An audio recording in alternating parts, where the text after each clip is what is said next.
All right, let us begin our regular township board meeting for September 28th, 2020. Roll call, please. Mr. Nordine, here. Mr. Byer. Here. Mr. Cummings. Here. Ms. McGuire. Here. Mr. Gajewski. Here. Mr. Palmer. Here. Mr. Weed. Here. Right. I make a motion that we go into a public hearing for phase 3 of the Iosco Exploration Trail, the bike path. Support. Motion by Mr. Weed, support by Ms. McGuire. Roll call. Mr. Palmer. Yes. Mr. Nordine, yes. Mr. Byer. Yes. Mr. Cummings. Yes. Ms. McGuire. Yes. Mr. Gajewski. Yes. Mr. Weed. Yes, motion is passed. We are now in the public hearing. You can give us some background info, Mr. Schaefer. Sure. So during the board meeting, the township board meeting on the 14th of September, there was a resolution 2020-19, which scheduled the public hearing for the phase 3 of the Iosco Exploration Trail or the bike path. And so the resolution 2020-21 is a continuation of that process. And if you look in your board packet to resolution 2020-21, it details, excuse me, all of the funding that is being incorporated to continue the bike path from the Mill Street Bridge to the school. And that phase of the bike path has been completed. And then this phase 3 of the bike path would run from the school campus out to railroad along River Road and through the Huron National Forest.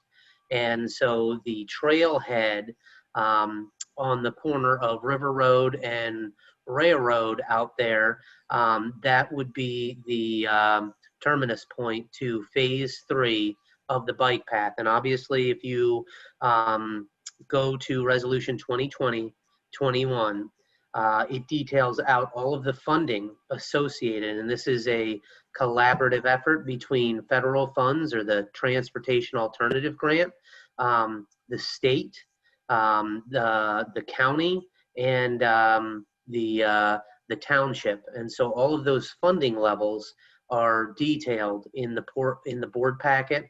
And obviously the Iosco Exploration Trail, that board has been brought through this process to understand all the different funding mechanisms and how to continue to connect the Iosco Exploration Trail to the Iron Bell Trail, the statewide trail. So with that, that's the background to phase 3 of the Iosco Exploration Trail. All right, does the board have any comments?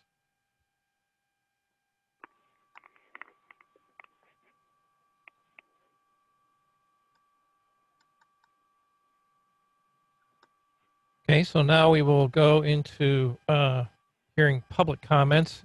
If you are just related to this subject, if you are online, please use the raise hand function that'll pop up next to your name when you highlight over it.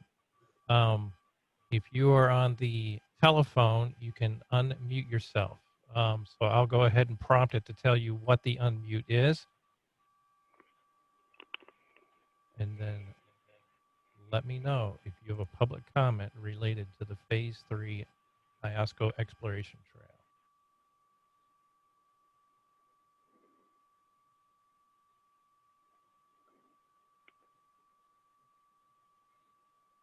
You can also type your comments in the chat.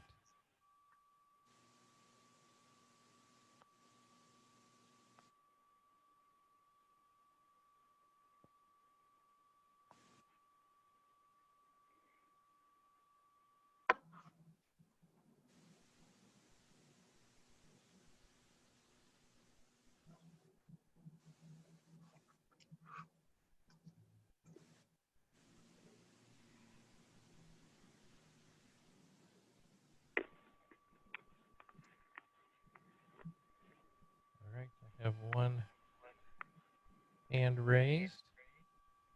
You can unmute yourself, Mr. Schultz.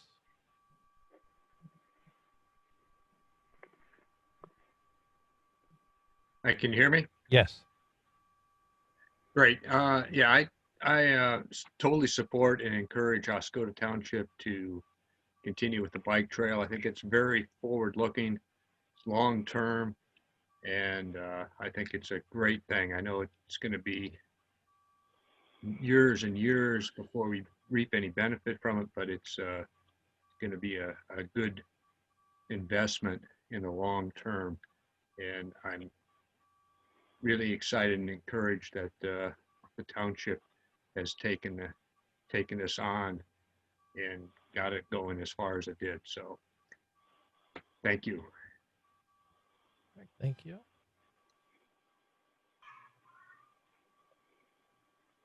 We also have a comment in the chat from Mark Miller who says, I support phase 3 and ask for adequate distance between River Road and trail.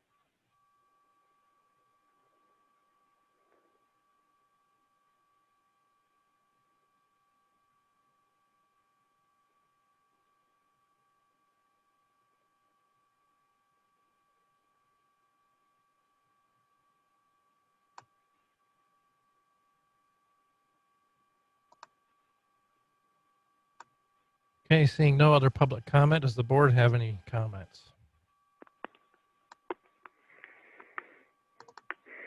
This is Jim, and I may have said this before a long time ago. In driving up to Sheboygan, my hometown, I have to go by a bike trail that includes Heft State Park, lots of camping. And every time in the proper weather, I am amazed at how many people are biking from the park in toward Rogers City. Of course, in a moving car, I don't know how far they go, but I think this would be a plus for Old Orchard Park, another amenity for them to avail themselves of, and it also could be a plus for merchants in Oscoda. So both ends of the deal. And I've already said in recent times how attractive the completed part is. So I'm a big yes for what we're doing.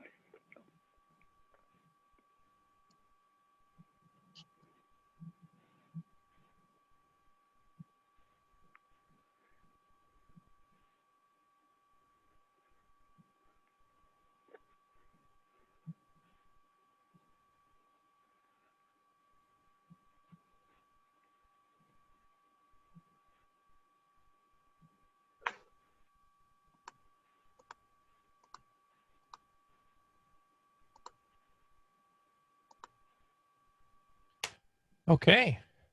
Hearing no other comments, I make a motion that we come out of the public hearing.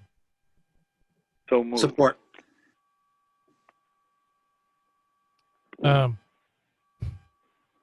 Motion by Mr. Weed, support by Mr. Palmer. Roll call. Mr. Gieske, Yes. Mr. Palmer, Yes. Mr. Nordine, yes. Mr. Byer, Yes. Mr. Cummings, Yes. Ms. McGuire, Yes. Mr. Weed. Yes, motion's passed. We're now out of the public hearing. For agenda additions, I have 2 items. For other number 4 and other number 5.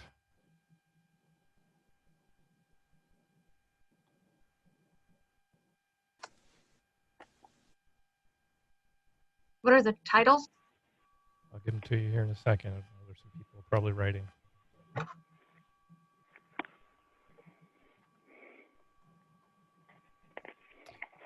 For other number 4 will be the USDA Rural Development Amendment Form.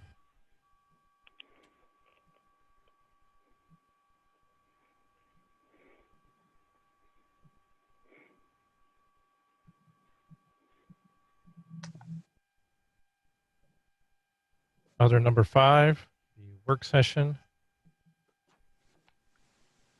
to discuss superintendent applicants.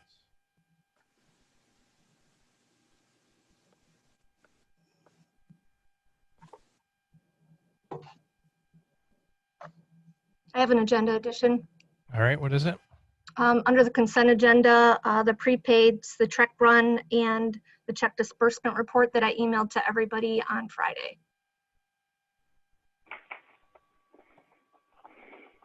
Okay. Also, Go ahead. I didn't see the resolution for Cedar Lake Improvement Board on here on this agenda to be approved. And don't we need to do that before we can add that special assessment to the tax roll that's due next week?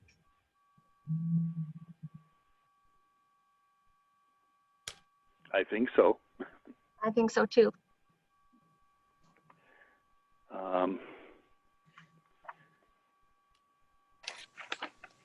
Do you want me to contact Mr. Rex Vaughn tomorrow? Well, I think the board is either going to have to approve it tonight or have a Yeah. special meeting to approve it. It was sent to the board, it was sent to the township. Okay. I just didn't see it on the agenda.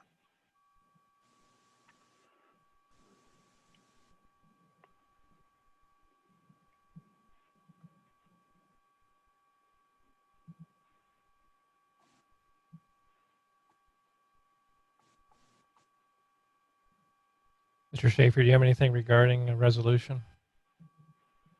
I do not. I was under the impression that the Cedar Lake Improvement Board met and that they could have the clerk and the supervisor sign. And I was explicit in my questions to Mr. Rex Vaughn and asked if the resolution was going to require board action or not. That's right, because they were formed back in, I don't think it was the 1920s. They don't require action from the board. There's a comment in the group chat from Stephen's iPad. Cedar Lake has not had their second public meeting yet for the assessment. Yeah. And I've been in contact with Mr. Vaughn about the resolution, or a resolution, and a signature he would need from me. And I had been speaking with Mr. Eppert about what Mr. Weed just said about their formation and whether or not they need the board's approval and all that. Right. Got If it. they were formed, I think, somewhere around the 1950s or later, then it would require a board action.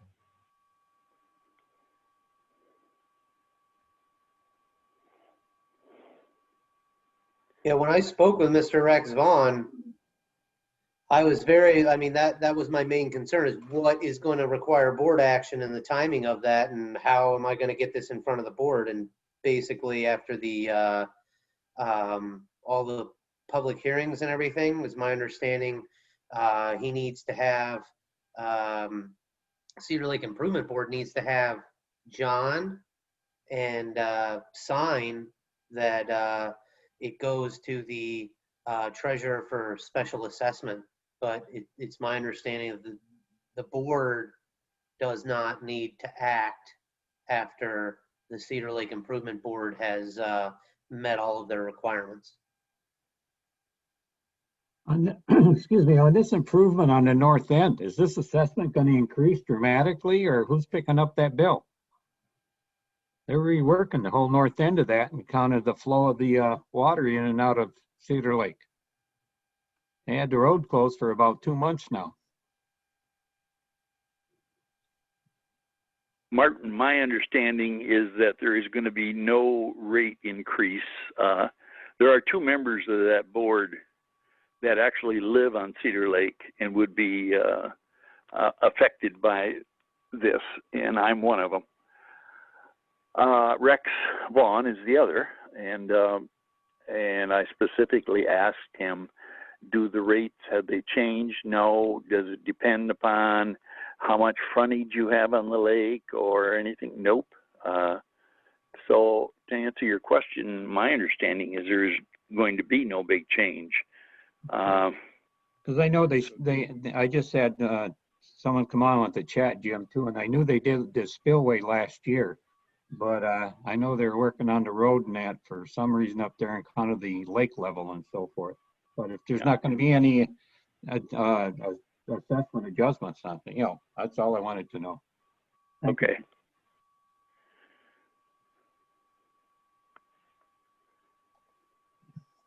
Looks like it's the same by the list that I have.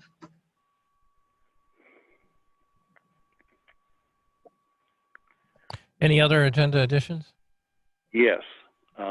This is not really an addition, but item 3 under other, having to do with the financial manager, is probably, at least my opinion, the most important item or controversial item that we're going to deal with in this entire agenda tonight. And I would like to see it moved from number 3 under other, which is at the very end of the meeting, to, if we can put it under as number 8 under subcommittee reports and projected updates. Get it so we can talk about it a little earlier when board members are not worn down and glassy-eyed after an hour and a half or 2.5 hours of long meeting.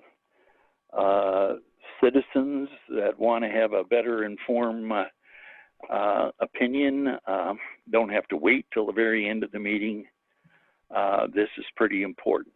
And so there's my 3 reasons why I would like to switch number 3 under other to number 8 under subcommittee, so we can talk about it a little quicker. And I don't make many agenda modifications. This might be the first in a long, long time. So Well, what number else do 3 I- is an action item. yeah. Subcommittee reports generally are not action items. So we have to keep it till the very end of the meeting. I'm just saying subcommittee reports are generally not action items. Yeah.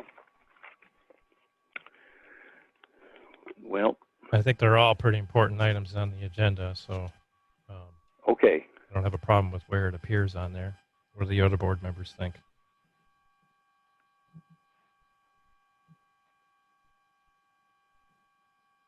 I don't have much of a preference. That it should be Well, earlier, and people should have a chance to have public comment about it. well, anybody interested, it is about hiring a financial manager, a new position, and drastically adjusting the clerk and treasurer jobs. I stand by my opinion. There's nothing we're going to talk about tonight about buying a truck for the DPW or anything. I know everything's important, but What do the other board members think on this, moving it?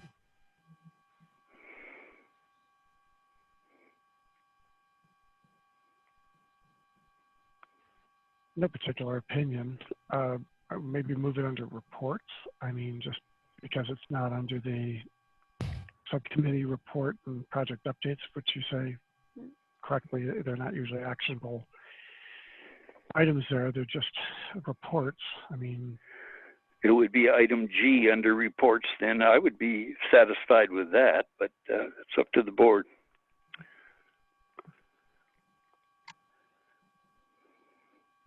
Anybody else?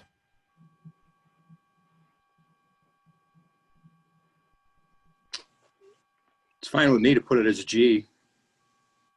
That's fine. That's fine. No problem.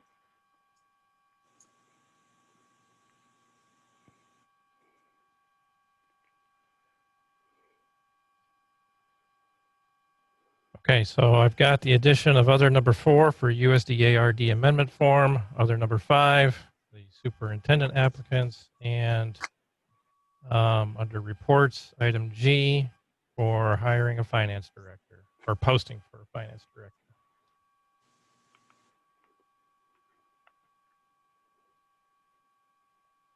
Is there a motion for the agenda? I'll make a motion that we approve the agenda with the changes. I don't mean to interrupt. I have written down here also the check run for the consent agenda. I don't know if that, is that really, I mean, the line items are here already. It's just that it doesn't have the total since this information was not presented in time for the packet when it went out. Okay, that sounds good to me. I just wanted to make sure we weren't overlooking it on accident. So Is there support for the motion? Support.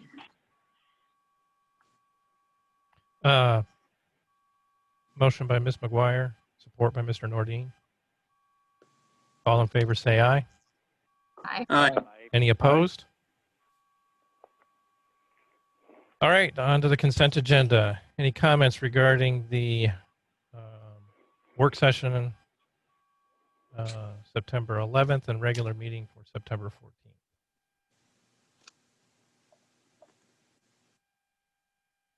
I should note that Mr. Palmer called me and suggested I change the location of, I don't recall which one of the meeting minutes from the library to Zoom. And I appreciate him pointing that out to me. And I did that and did a strike through copy and tried to send that along to board members' email addresses, since I can't present them at the board table in this setting. So I made that change. I just want to make everyone aware. And I did receive that, John. Yeah, thank you. And Mr. Reed, could you repeat the dates you mentioned earlier? I just want to make sure I have them on my calendar, but they went by my ears a little quickly.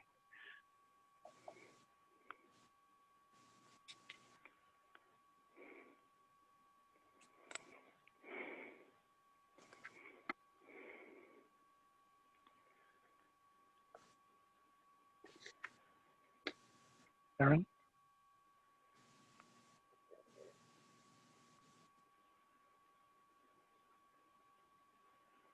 Am I on mute?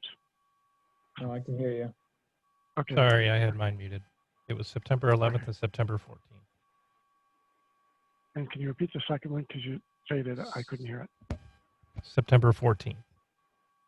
Thank you. All right, for payment of bills, which information do you have, Ms. McGuire? The prepaid total is $15,680.44. The regular check run is $26,122.79 for a total of $41,803.23. And there was also a check disbursement from the LDFA for professional fees that was presented from Gary Killen.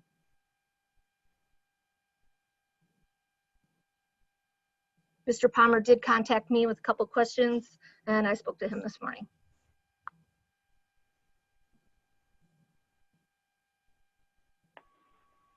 Yeah, and one of the questions wasn't so much a question that I had for Ms. McGuire, was more of a comment on it. It was a bill from the state of Michigan for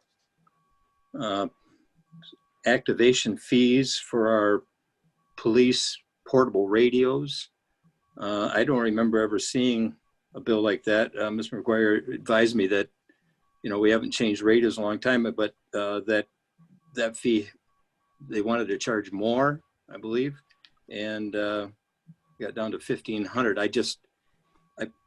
It somehow just doesn't sit well with me that the state is charging our police department to use their radios. I don't quite understand that, but I maybe that's a conversation I need to have with Chief David at some point. And I think I will have that conversation with some of our state representatives when I have the opportunity.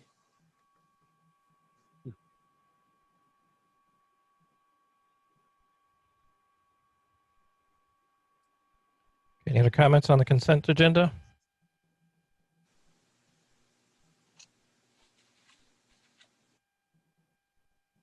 Is there a motion? I'll make a motion that we approve the consent agenda. Support. Motion by Ms. McGuire, support by Mr. Byer.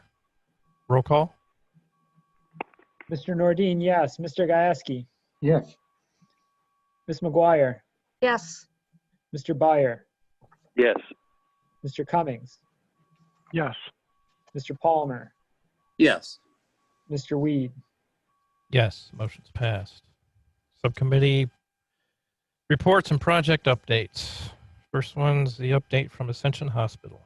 All right, so I saw in the participants, Aaron, if you can go through, Shane Hunt has his hand up there, and he was good enough to be able to participate tonight. I just had a couple questions on some of the data. My first stop was at DHD2, and my contact at DHD2 recommended I just reach out to the hospital directly. And so with that, I was able to speak with the hospital administrator, Shane Hunt, and just asked him to provide a kind of an update on the figures and the data and what's going on in Iosco County. And he was good enough to be able to participate tonight on the Zoom call. So I very much appreciate him participating and being able to provide the township board with an update on some of the figures he's seeing here at the county and at the hospital. Well, very good. Can I just confirm that you can hear me? Yes, we can hear you. Sir. Great. Well, as Dave mentioned there, my name is Shane Hunt. I'm the hospital administrator for Ascension St. Joe's, and I appreciate the opportunity to come and talk with you all tonight. So I'm going to do my best to kind of give a little synopsis of maybe where we're at in Iosco County and where we're at in terms of our hospital response. And I'll try to be brief, but if there's any questions at the end, I'll do my best to entertain those then. So in terms of Iosco County, I think the public health website updated today. Looks like there's 183 confirmed cases in our county and 11 deaths that have been reported so far.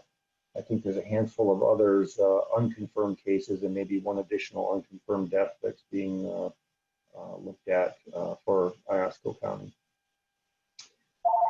In terms of Ascension Health, before we get into a little bit of the demographics, we started, if I go back to sort of a timeline, I think we saw some of our first cases both at the hospital and in Iosco County right around middle of March. We certainly started seeing a few smattering of outpatient cases. We actually had our first inpatient in the hospital on March 22nd. We did see a peak in terms of both outpatient and inpatient activity right around the mid-April time. And then shortly thereafter, between May and early September, we tend to see a sort of a smattering of cases, both outpatient, very few inpatients from that long sort of what you would kind of consider, I guess, our summer, May through September. And then as of late, we have seen since about Labor Day, we've seen an increase in the number of tests that are being performed, an increase in the number of positive results. And in the past 2 weeks, we've actually seen an increase in the number of patients that would require admission to the hospital. I will tell you, though, however, throughout the summer that the majority of patients that came through our system that had tested positive did not require admission to the hospital. In the early stages, there clearly was,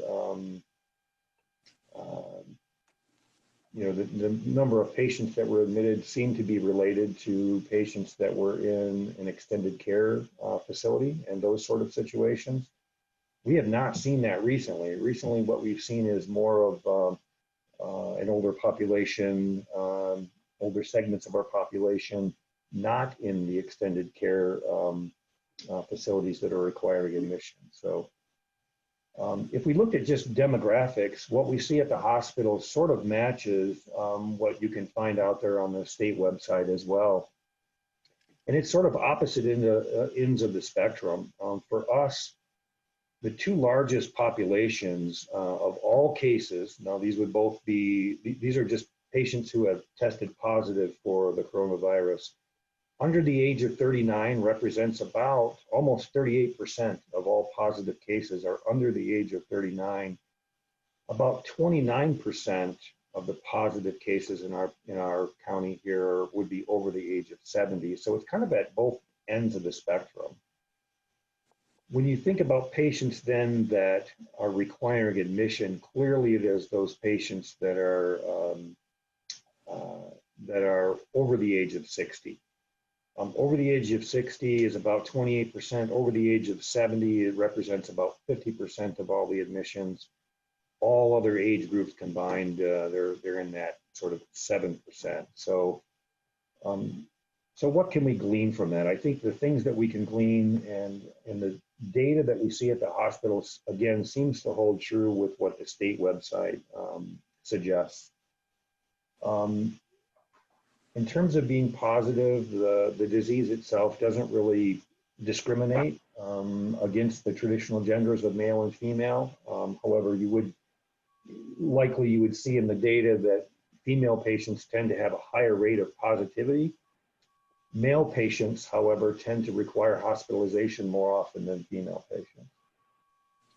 We do know that patients who have chronic lung disease, cardiovascular disease, diabetes, sort of other medical conditions tend to require hospitalization and tend to have hospitalizations that run a little bit longer. It does seem to follow, the coronavirus does seem to follow sort of a normal pattern of what we see in terms of seasonal flu. And those that get impacted greatest by seasonal flu typically are those same types of, fall into those same categories of patients who have other underlying disease. So, so I guess to summarize, I would say that we do see positive numbers that seem to be on the increase. I will caution us a little bit, though, that we also are seeing total testing, and the trends in total testing seem to really have ramped up since Labor Day as well. So with that, you tend to see, it tends to get reported there are a higher number, but when you look at the actual rate of positive cases, it might suggest that the rate is actually a little bit lower because of all the testing we're doing, but what gets reported is a number. So I think those would be my general comments. I will say that, it's been a very, very, I don't want to say exciting experience. It's been an experience. I think that as a country, we've learned a lot, and clearly as a health system, we've learned a lot. I've been very thankful that we are actually part of a larger health system. I want to say that we were in an incident command sort of structure across the state of Michigan. Ascension Health represents, I think, 15 hospitals across the state of Michigan. We were in an incident command sort of structure for, I think, over 120, 130 days, something like that, where we were sharing information and resources, literally sharing resources to areas that were maybe harder impact than ours. But I think just the ability to secure personal protective equipment, to exchange information, to exchange best practices, all those things really helped to support us here locally. And we were very, very thankful for the response from Ascension Health as well as our local providers. So I think with that, I'll try and keep, as I stated, I would try and keep my comments brief. Are there any questions or any information that you were hoping to hear tonight that maybe I could help with? I have one question, sir. And you're going to have to help me because what's the name of the machine that helps people breathing, and it's kind of an end stage machine that is used? Can you help me on that? Hello? Oh, he's Hold on, muted. he got Hold on. muted.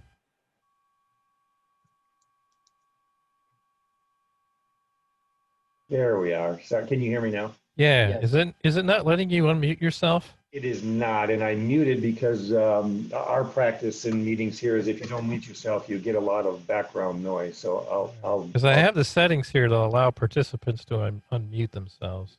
when I muted myself, it wouldn't allow me to unmute. So All right. anyway, I think the name of the device that you're questioning or that you're asking about is called, it's just simply called a ventilator. There are multiple stages in which a patient might progress. Patients that are being treated with for COVID, typically patients would require supplemental oxygen, and that can just be done by nasal cannula. Kind of the next phase up from that would be what we call a high flow nasal cannula. The majority of our inpatients require a high flow type of nasal cannula. Then a step up from that would be called a BiPAP machine or a CPAP machine. These would be similar to what individuals may be using in their homes if they have sleep apnea. And then progressing on up from that would be a ventilator. And that's where basically we're sort of taking over the function of breathing for a patient. We have enough ventilators on site here to manage, as well as we have access to additional ventilators throughout Ascension across the state of Michigan that could be redeployed. And in fact, we were able to redeploy some of our ventilators and anesthesia machines to Detroit and to the Southeast Michigan markets when they were surging there in April and March as well. So hopefully that answered your question. Yeah, that was my question. First of all, help me with the word ventilator, and the key part of my question was, do you have them in Tawas? And I guess your answer is yes. Okay. We do, and in fact, then there's sort of a second phase, and a lot of what has happened, there's been a lot of emergency use orders, and so you could actually also use anesthesia machines, which typically are used when someone has a surgical procedure. They are a little bit different than a ventilator, but certainly can provide many of the same functions as a ventilator. So in addition to the ventilators that we have on site, we also have, I think we have 10 to 15 anesthesia machines that could be redeployed and reused and used to help support patients in the event that we get a surge like that. We have about a 3-phase surge plan. We have been in phase 1 of our surge plan ever since the initial response to the pandemic, and we remain in phase 1 at this time. So if that gives you any indication in terms of the inpatient demand that COVID is putting on our hospital, we've been very fortunate so far, and we are hopeful that with the public health initiatives that are out there and all of us taking the precautions that we need to take in our own lives, that the inpatient demands will not exceed our capacity here. And so far, that's the state we remain in.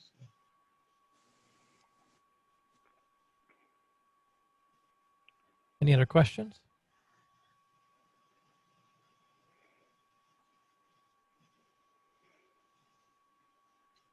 Well, if not, I appreciate the opportunity to address the board. And if there are, in the future, or if there are other questions or things that, as your hospital in Iosco County, that you would require of us, we'd be happy to help. All right. Well, thank you very much, Shane, for coming to the meeting. You're very welcome. Have a good night. You too. All right, continue on, Mr. Schaefer. All right, so up next, if you could unmute Mr. Todd Dickerson, we have the monthly update from the Economic Improvement Director.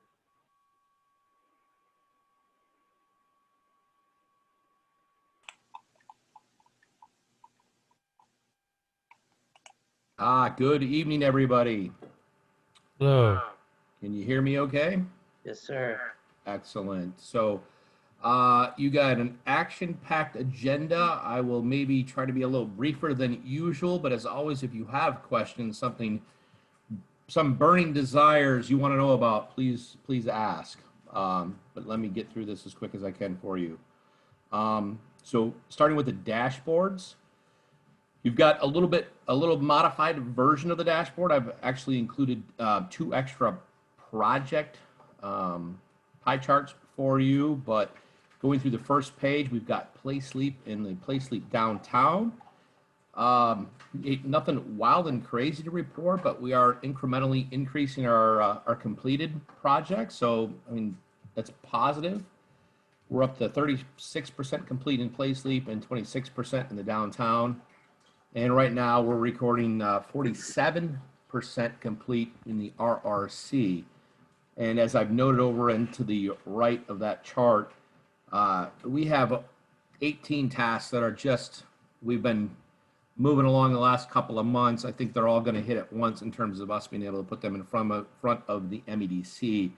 And so I think that will be a tsunami type of wave of completion that we're going to experience in the next, I'd say 4 to 6, maybe 8 weeks. And we'll be sitting around 95% complete with the last 2 tasks that will be in front of us to get our certification will be the new website for the township, and then the updated master plan. That will be the kind of the longer term lead items for us to be able to get our stamp and say that we have our RC. So while it might not feel like we've made a lot of progress here in the last few weeks, there's a lot that's been going on behind the scenes, and the wave will come in and we can all cheer and uncork champagne and do whatever else we want to do to celebrate. So excited about that. And then I've kind of retooled the total projects and the actual project reporting for everybody here. So right now, the total projects, since I started tracking things when I joined in November, we've seen total project intake of 29. And as I've said in the past, these are not necessarily things that I have personally worked on, just projects in the commercial or major residential development or industrial perspective that have come through the intake. So sometimes Eric is working on something from the zoning and planning space that I might not necessarily be in part of, but I think it's fair for the community to track those anyway. So total projects are at 29 year to date. And then dropping down, I provide a total active projects, and we have 18 that are being worked on presently. And you can see that we've got them broken out between industrial, commercial, residential, mixed use is really kind of a combo between retail and then some residential component to that. And then I've added the category of municipal. And what that reflects, there's a couple of projects I'm working on right now where an entity has come to us wanting to do some sort of an equipment installation project on township-owned property where they lease the property long-term. So I thought it deserved its own category. It's really not industrial. It's certainly nothing else. And so I've recorded it as municipal. And we have 3 of those types of projects in the queue presently. And then closed projects are a combination of those we've lost, things we've won, and then things that I've just canceled out as not moving forward. And you can see the breakdown there. We've got 1 confirmed loss project and then 2 that I recorded as wins in that space. So any questions about the dashboard?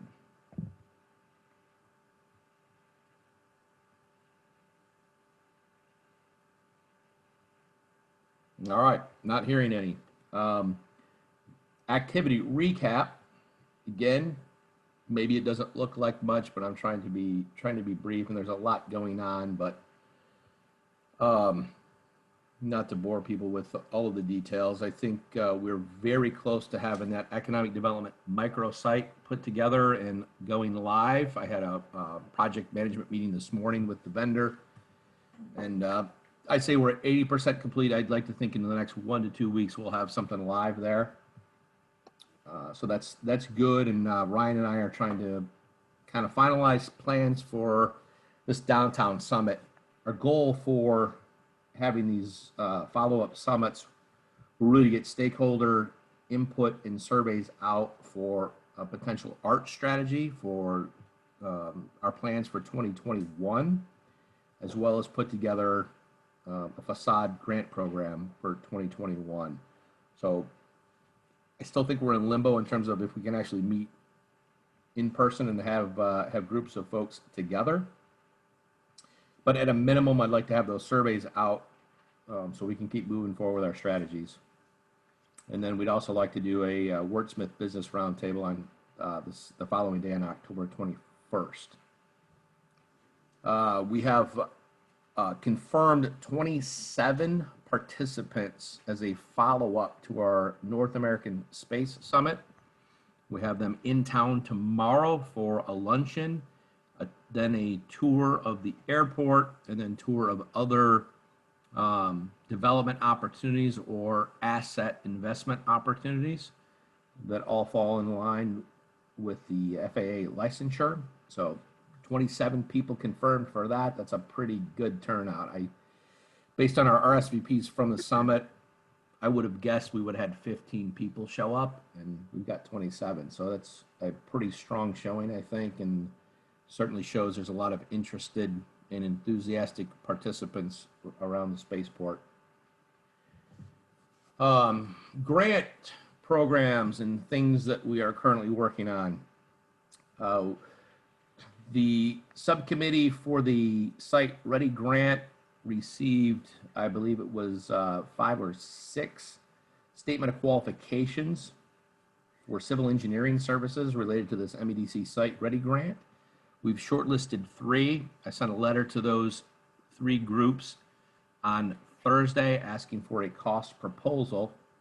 Once we get those cost proposals back, we'll make a selection, move through that process, and then that leads us into an EDA grant application, which then hopefully within the next, I'd say 12 to 18 months, leads us into working on the front end of a construction project for the infrastructure.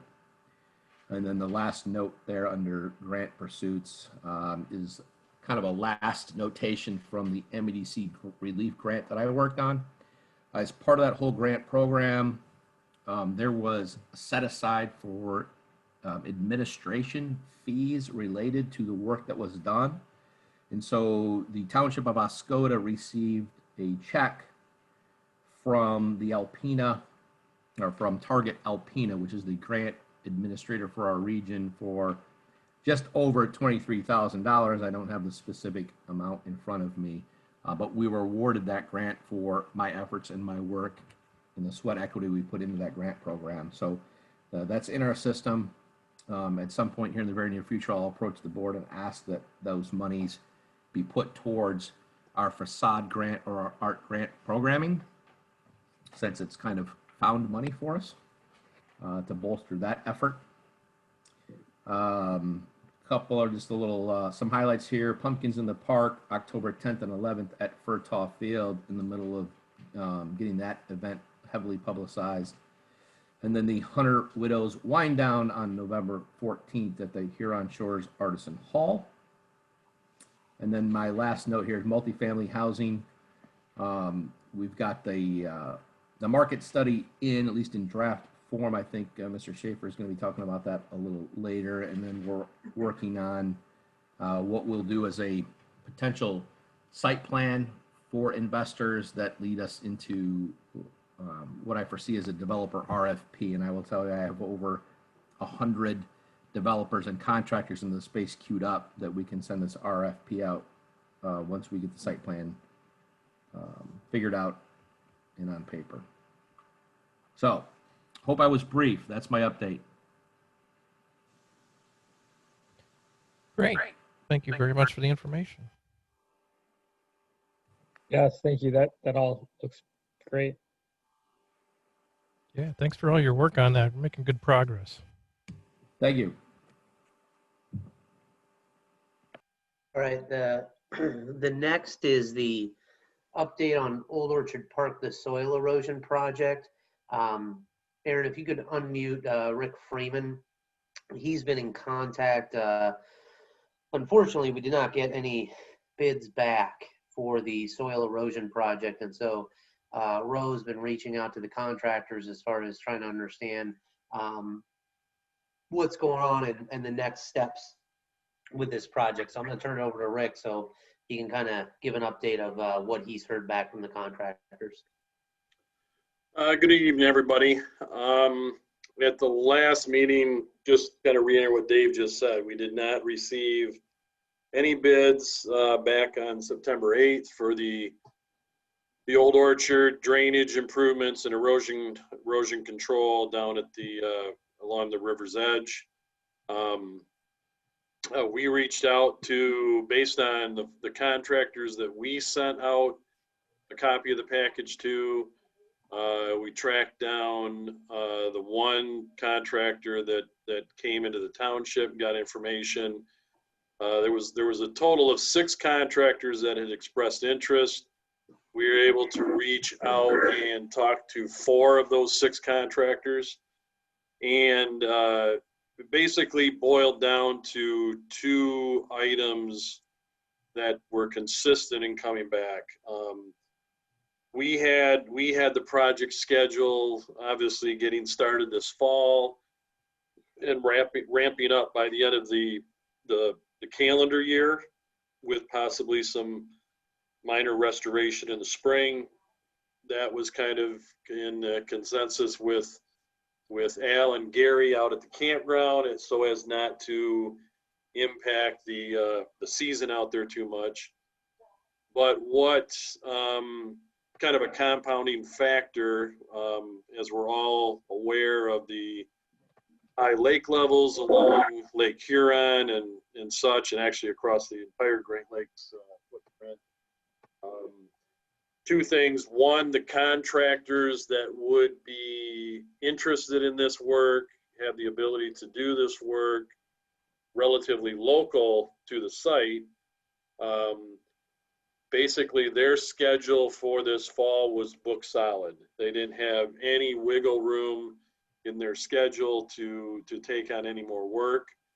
And then along with that, the anticipated lead time on getting the steel sheet pile that we had proposed is up to 3 months in duration.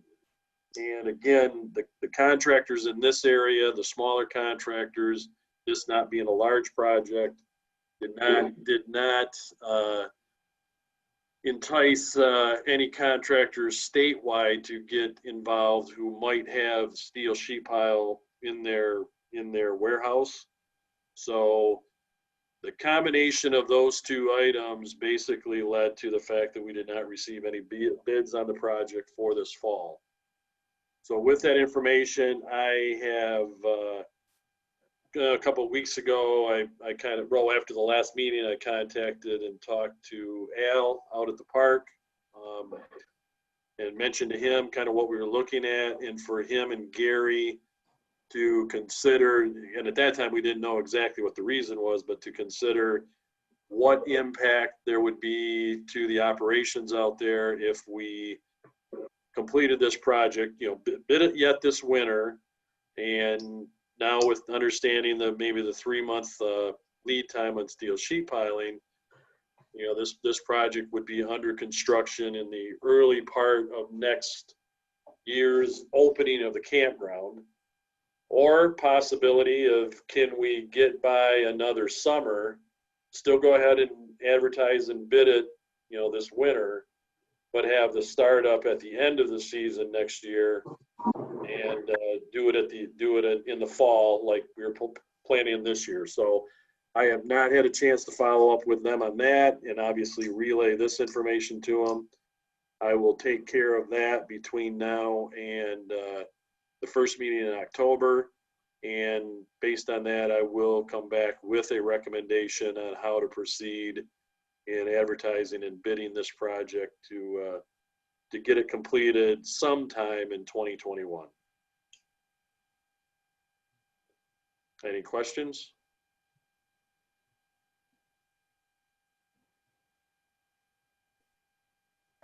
Yeah, Rick, this is Bill Palmer. I'm just curious if we were to bid this out and the construction was to start in the spring. Of course, I know that's weather dependent.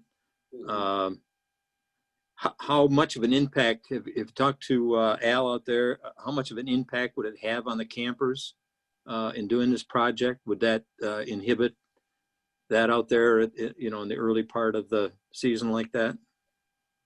And that's exactly the question I want to propose to them as far as that goes, because let's say we advertise it yet in October or early November, award it, sometime in November or early December.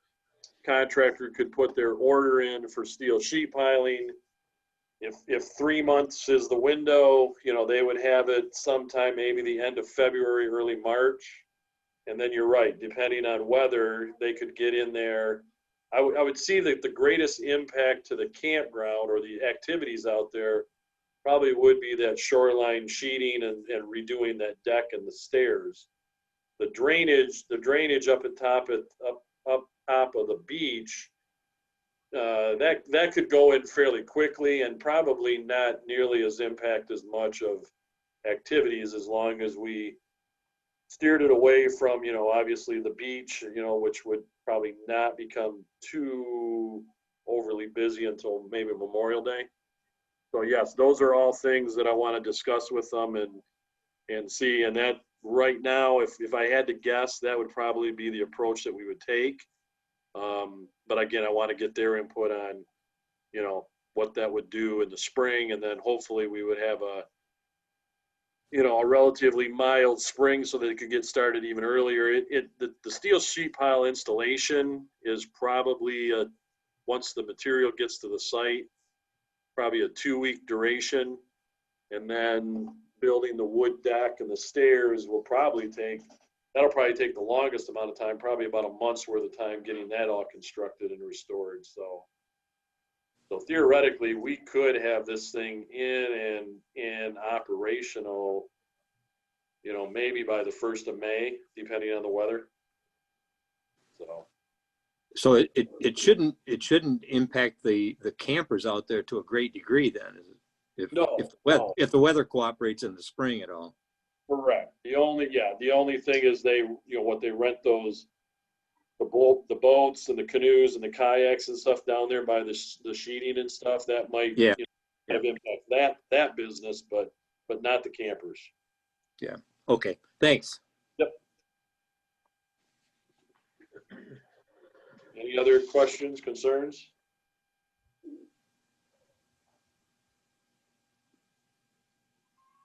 Well, thank you for the information, Mr. Freeman. Thank you. All right, the next project update is the report from the utility operator, and that starts on page 23 of your packet there. This is the monthly format they provide as far as the overall gives a detail of August in there. And then the work order summary can be seen on page 27 of your packet. And so obviously we're still in good shape. They break out the maintenance allowance spending within there. Remaining through the end of the year, we're in good shape with $16,500 remaining in that maintenance allowance. So the next project is a shortened draft version of the housing study, and obviously Vote Santer's Insights, they're working to be able to provide the complete report in draft format.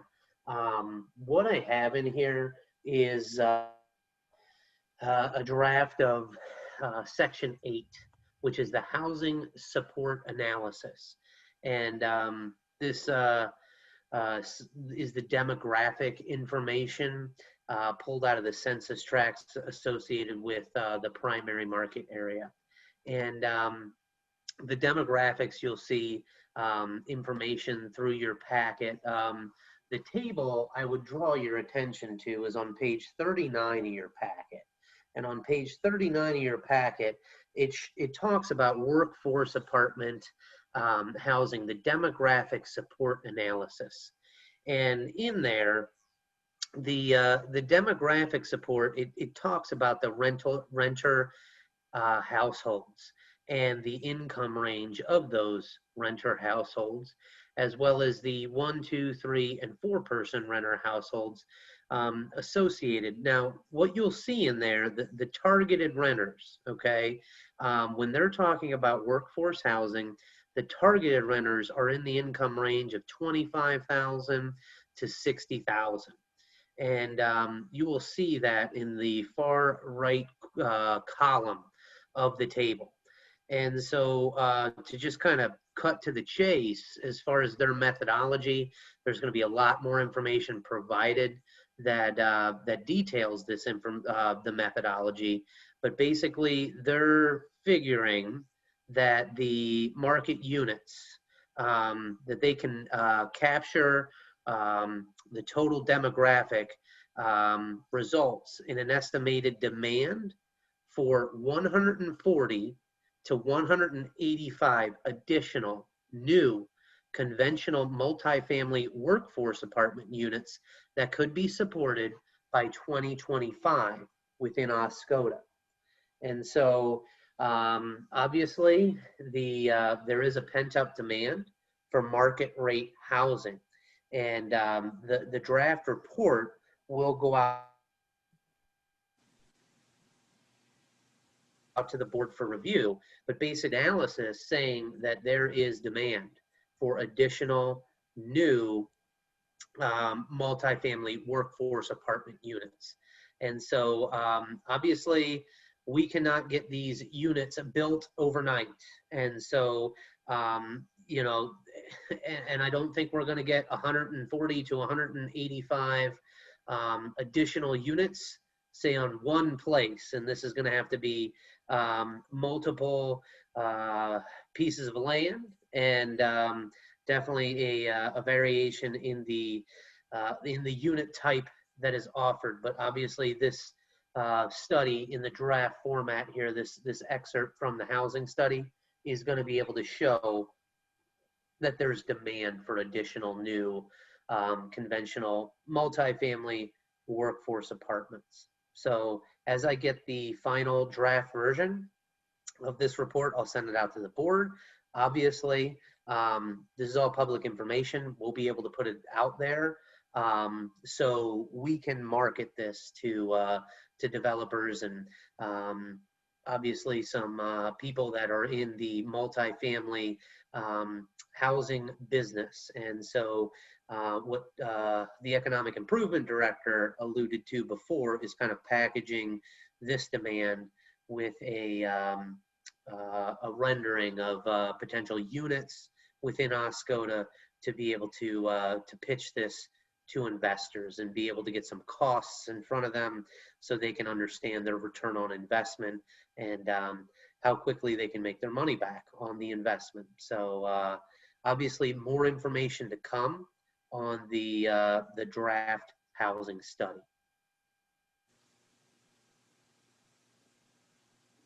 Do we need a update on the water meter from our utility operator? The water meters being installed? The upgrades? Yeah, I can get them to the next meeting in October. They have started, residents have received scheduling letters to be able to go through approximately a third and install the new meters. So residents are being notified of times and dates that the contractor will be switching out the old meter for new meters, and obviously putting in a touch pad with the radio read to make electronic reading of the water meters possible.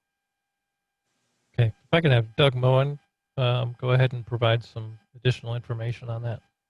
Yeah, good evening, everybody.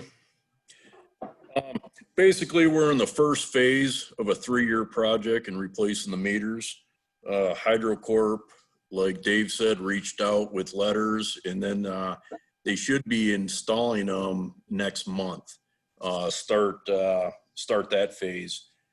But we're switching to a Neptune, and Melinda's did a great job, and you know, getting that stuff all together, because basically what was coming due was support fee from census, and we wanted to get everything implemented before that date, and we did achieve that through hard work to save Township some money there. And just to recap with the work orders on the service calls, did 171 service calls and 107 missed digs. with a total of 278 combined. But what it doesn't mention here is we read 34 to 3,500 reads, which are meters, every single month. We go door to door and actually touch the touchpad with our reader. And that's on top of all these work orders. So I just, I was looking it over. I'm like, you know what? Doesn't mention that. So I'll just throw it out there. But yeah, we're making progress. And I'm sort of anxious to see, you know, how everything is going to pan out and how I think it's going to pan out. It's going to be really nice. And so then we can focus on, you know, other stuff that needs maintenance and importance and just keep on top of everything. Anybody got any questions? Yeah, Doug, this is Bill Palmer. Not a question, just information. I received my letter from HydroCorp on Saturday. I called them this morning, and they've scheduled an appointment for me for October 14th to install my meter. Okay. So Excellent. they were booking the times up. They wanted to know whether I wanted a morning or afternoon. I said I prefer afternoon. She said, well, then we'll have to go a few days out because we've earlier than the 14th, they had most of the mornings booked. So they are in the process of installing these, and they're making the appointments. And like you said, they will be out here next month. Like I said, I have my appointment for October 14th. So, well, let me ask you this real quick. Was it a smooth process or was it a little difficult to make your appointment? Well, I went online to do because in the letter that I got, it has a code that you put in. Mm-hmm. And I went online to try and do it online, and it said that it was filled out. It couldn't do it online. So then there was a phone number to call. I called the phone number, and then you put in the code, and a very nice lady came on and helped me to make the appointment. It was pretty seamless and pretty easy to do on the phone, but I was not able to do it online as they suggested, or you know, it was a possibility. Well, if you could email that to me, and I'll address that with Dave. And because any little glitches or whatnot, I like to bring to their attention so they can get them rectified. And I don't know about, you know, the issues that people have unless I know about them and people, you know, talk about it. So no, I appreciate your experience with it. Thank you. Yeah, I put in the email address they had and went on and got to the page where you put in the code, and I put in the code, and when it came up, it said that the session was full and they couldn't proceed online. So then I just called the phone number. So it wasn't, it was pretty simple once I made the phone call. So. Okay. Well, if it is an option of doing it online and you can't do it online, I want to see what the issue is and why you guys can't do that. So, okay. Yeah. Nope, I appreciate the insight. Thank you. Sure. Thanks for coming tonight, Doug. What's that? I'm sorry. I said, thanks for coming tonight, Doug. I appreciate it. Absolutely. It's a beautiful evening. Thank you, Doug, for the information. You're welcome. All right, continue on, Mr. Schaefer. All right. Recap of the work session last Friday, the 25th. So everybody understands the 23rd was a Wednesday, and that was the cutoff for the superintendent applications for the candidates to send in. On the 24th, the township board members ranked the candidates, and we had a total of 9 candidates that applied. And so based on those rankings, on the 25th, unfortunately, we were not able to have the meeting due to a posting error. Was my oversight. And so what we wanted to do, we wanted later on in the agenda, is to be able to schedule a work session for Wednesday, the 30th. We'll talk about that later on in the agenda. And based on those rankings, I was also able to compile an email to the board so that they understand based on the rankings and kind of help steer the discussion for the upcoming work session. And that also kind of bleeds into update number 7 as far as the update on the township superintendent position. Obviously, after Wednesday, if the board schedules a work session for Wednesday the 30th, we'll be able to determine the candidates that would be set up for interviews on the 10th of October, which is a Saturday. So it would be this Saturday is the 3rd, the following Saturday would be the 10th. So at this point, that is the plan for the township superintendent recruitment process.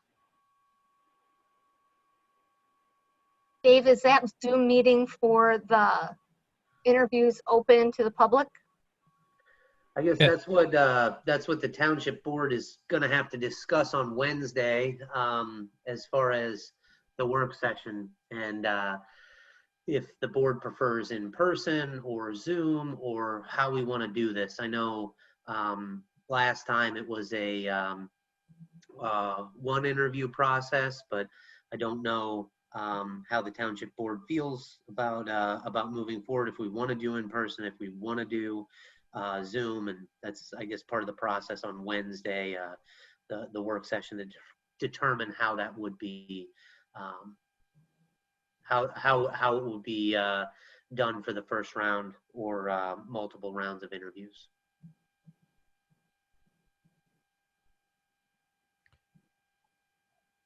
All right, now we can move on to reports for 2020 appropriation changes for police and fire. All right.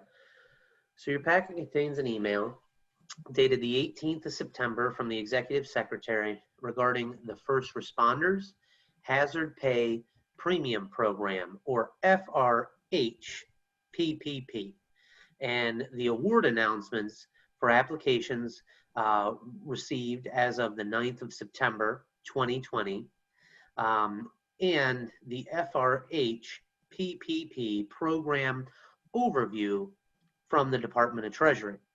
The township's police officers and firefighters continue to provide the critical services associated with being our community's first responders all throughout the COVID-19 pandemic. The Department of Treasury made this program available through the CARES Act, or Public Law 116-136. Board members will note that this funding for our first responders was offered on a first-come, first-served basis. Both the police chief and the fire chief worked diligently to gather the required information to submit the township's funding request to the State Department of Treasury. Very happy to report that the township will be receiving $39,000 in funding from the FRH PPP to distribute to the township's 12 police officers and 29 firefighters. Board members especially recognize the critical role our first responders serve in our community. This funding will benefit a very deserving group of public servants.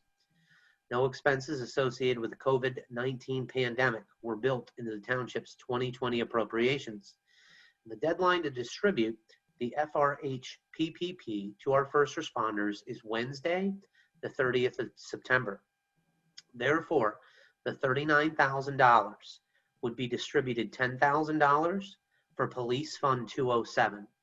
$2,000 for the Police Staffing Fund 211, and $27,000 for General Fund 101-336, which is the Fire Department Cost Center, to pay each first responder $1,000. And it was not a planned expenditure, requesting that the Township Board to increase the 2020 appropriations by $39,000 in each of the 3 funds as detailed above. So again, the $10,000 for Police Fund 207, $2,000 for Police Staffing Fund 211, and $27,000 for the General Fund 101-336, which is the Fire Department Cost Center. The clerk and the deputy clerk have been working to ensure a special payroll run is possible for the morning of Tuesday, the 29th of September, to distribute this FRHPPP funding. And this requires Township Board approval. Comments?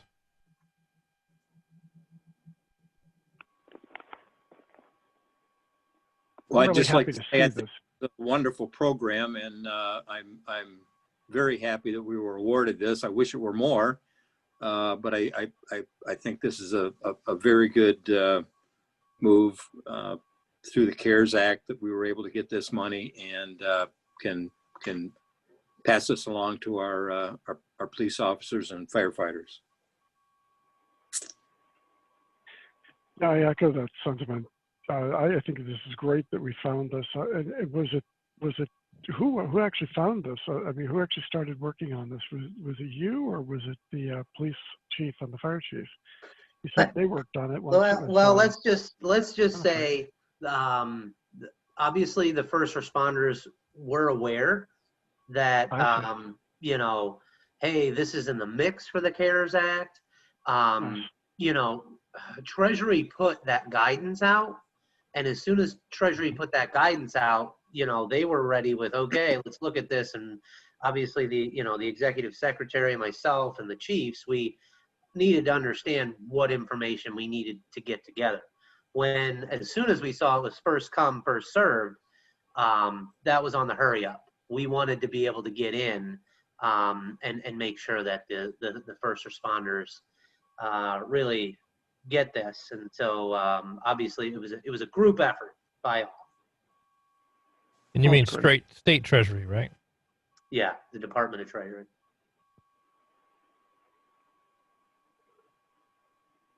Mr. Schaefer, with this appropriations increase, and we're talking about cost centers, we're specific lines, we're doing just the wages line. Is that correct?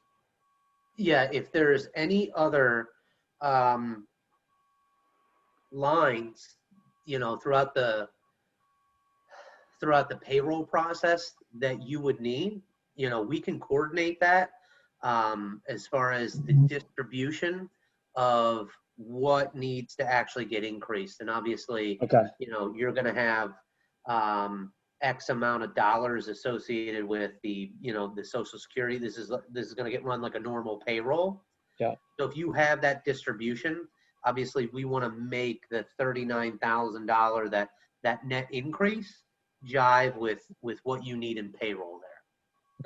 Okay. So then my intention would be, and Shelley and I, like you said, have set this up so we can run it tomorrow, you know, pending this approval. We're looking at running it through just the regular wage account line, as opposed to creating a new account line that we'll only use in this one instance. Yeah, no, we don't need another number. Yeah.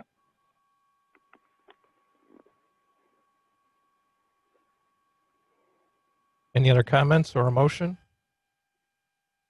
I move that we approve the $39,000 in 2020 annual appropriation increases associated with the FRHPPP, $10,000 to the police fund, and $2,000 to the police staffing fund, and $27,000 to the general fund for the fire department. Support. Motion by Mr. Cummings, support by Mr. Palmer. Roll call. Mr. Palmer. Yes. Mr. Nordine, yes. Mr. Gajewski. Yes. Ms. McGuire. Yes. Mr. Byer. Yes. Mr. Cummings. Yes. Mr. Weed. Yes, motion's passed. Phase 2 water main extension final pay order. All right, Aaron, as well, if you could unmute Mr. Freeman, if he needs to chime in.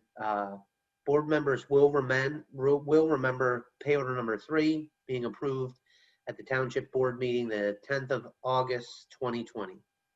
Your packet contains the final pay order number 4 for phase 2 of the water main extension in the amount of $13,222.98 to be paid out of the water fund 591-000-974.000. Row is verified that all the phase 2 punch list items have been completed by Elmer's and recommends proceeding with the pay order number 4 and moving forward with project closeout with the USDA. And this requires township board approval. Now, the thing that's not in my narrative there that I would suggest if the board wanted to move forward with this in a motion would be to also authorize the clerk and the treasurer to execute any associated documents with this. Obviously, we're going to have another, with the agenda addition, we will have another action item associated with the phase 2, with the addendum. So if the board were to move forward with an action, I would also ask that the board authorize the supervisor and the clerk to be able to execute any and all related documents. Any comments? Is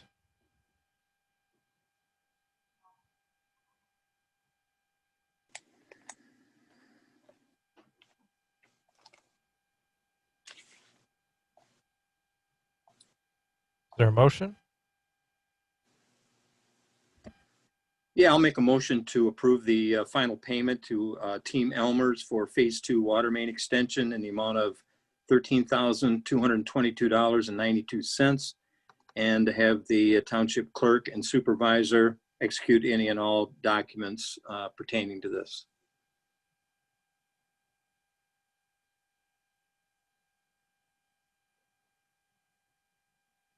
Support. Motion by Mr. Palmer, support Mr. Cummings. Is this 92 cents or 98 cents? 98 cents. Yeah, I can't read my own writing here. Roll call? Mr. Cummings, Yes. Mr. Nordine, yes. Mr. Byer, Yes. Mr. Palmer, Yes. Mr. Gieske, Yes. Ms. McGuire, Yes. Mr. Weed. Yes, motion's passed. Payment of row invoices for the Phase 2 water main extension. Okay, so your packet contains an email dated the 24th of September 2020 from Rowe, as well as the 2 invoices for construction engineering in July and August associated with Phase 2 of the water main extension. These 2 invoices total $28,824.50 to be paid out of the Water Fund 591-000-821.10. And this requires township board approval. Comments? Or a motion?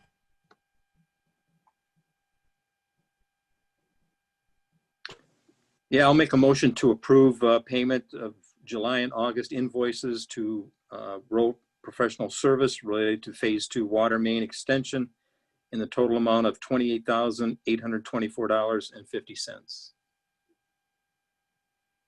Support. Motion by Mr. Palmer, support by Mr. Byer.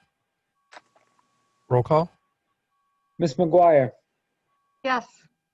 Mr. Cummings, Yes. Mr. Nordine, yes. Mr. Byer, Yes. Mr. Ms. Palmer, McGuire. Sorry. Mr. Palmer, Yes. Mr. Gieske, Yes. Mr. Weed. Yes, motion's passed. Request to purchase DPW truck. Okay, so your packet contains a memo dated the 22nd of September 2020 from the DPW supervisor, as well as the results from the truck bids. 3 quotes were obtained for the new half-ton, 2-wheel drive Parks truck.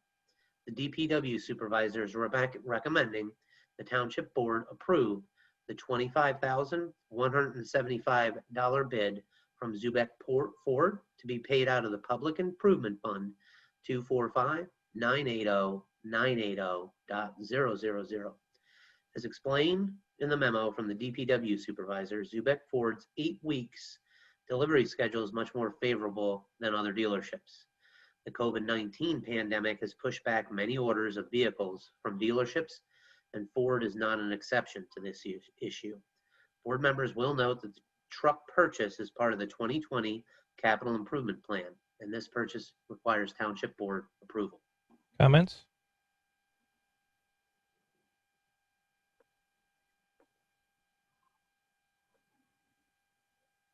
I saw there was quite a discrepancy in the time, up to 19 weeks or something that it was going to take for the other two. Yes.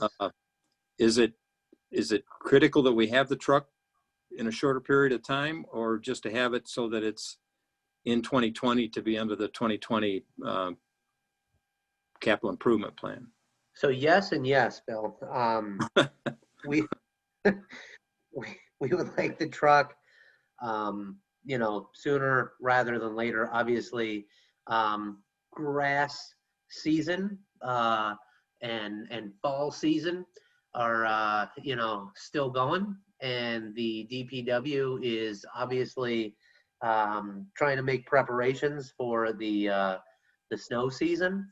And so what we want to be able to do is get a truck in here, be able to understand the domino effect of with a new truck, how the trucks are going to be delegated downward with the new rotation of a new truck coming into the DPW fleet, and obviously getting everything retrofitted for the snow season, and getting a plan as far as what fits on where, to be able to salt everything and plow accordingly. So yes, 19 weeks is and then they say 19 weeks and then it becomes longer than that. So obviously we can let, if the board were to move forward with this, hopefully around the Thanksgiving time is when we'd actually get this truck.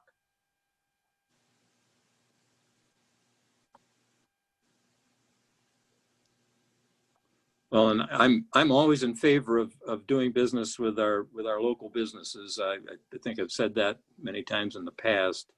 I would point out that they're not necessarily the lowest bid, but if it's important that we get it in a time frame that's different than the other two, then I would be in favor of going with this quote.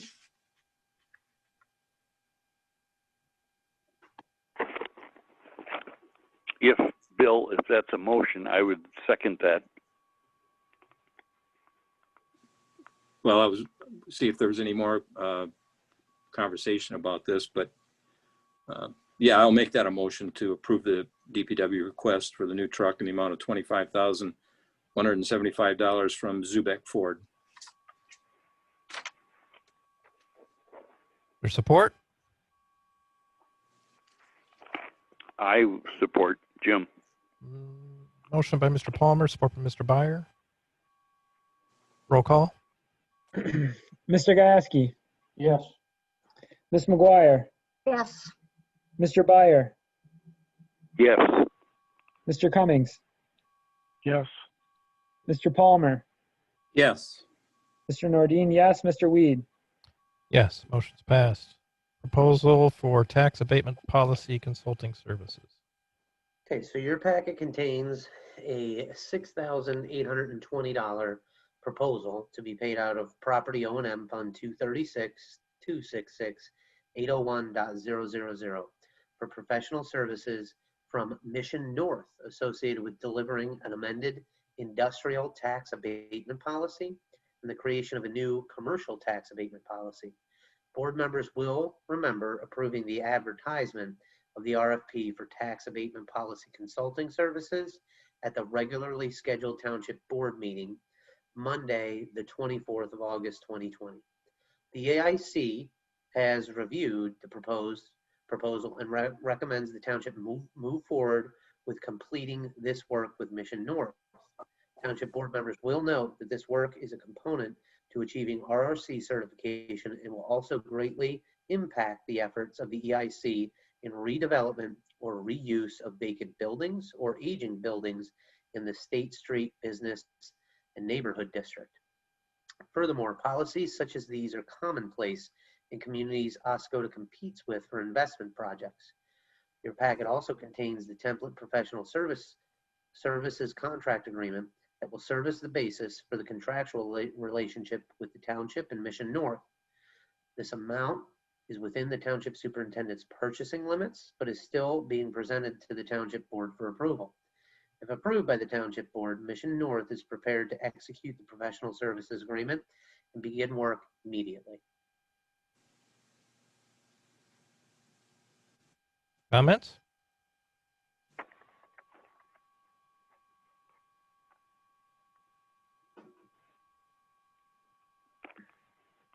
Is there a motion?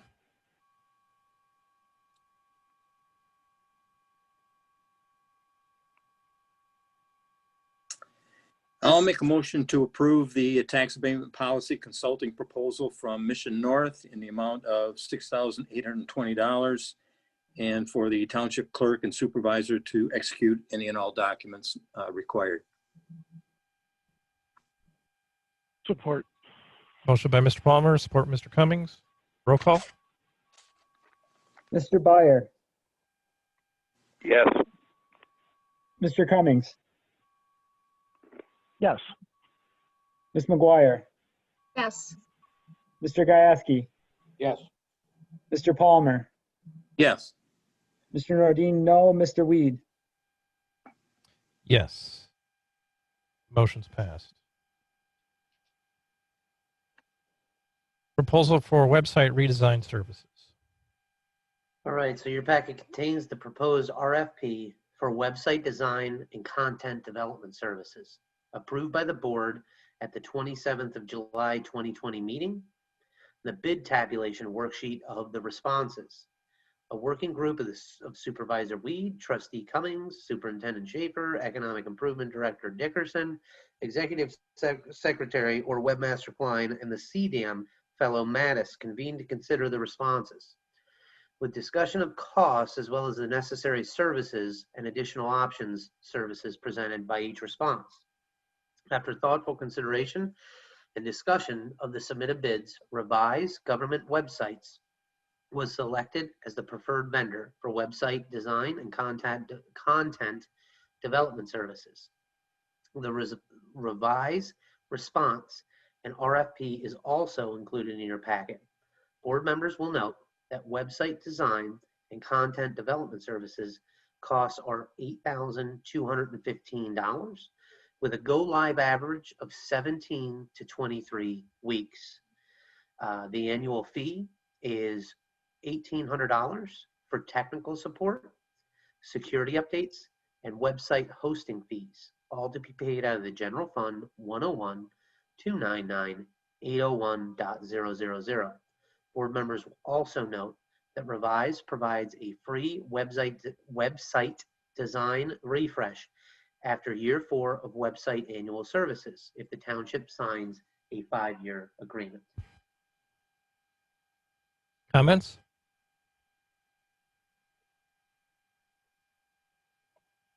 Well, I would just say that I was quite impressed with their resume here. I did go to several of the websites for some of the cities and townships that they've done updates on, and they were very impressive. I thought they were outstanding. So I think this would be a good choice.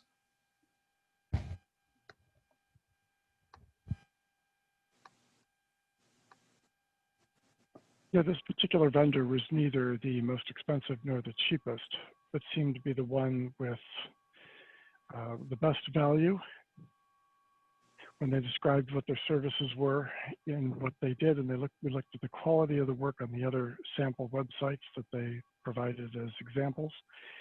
It was great.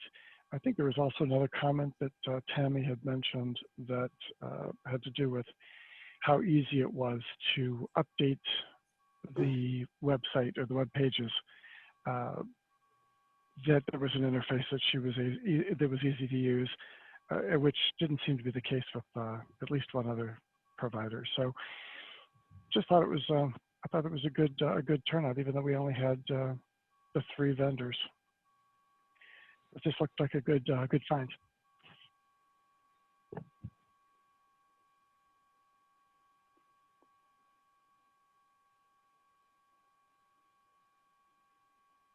Any other comments or a motion?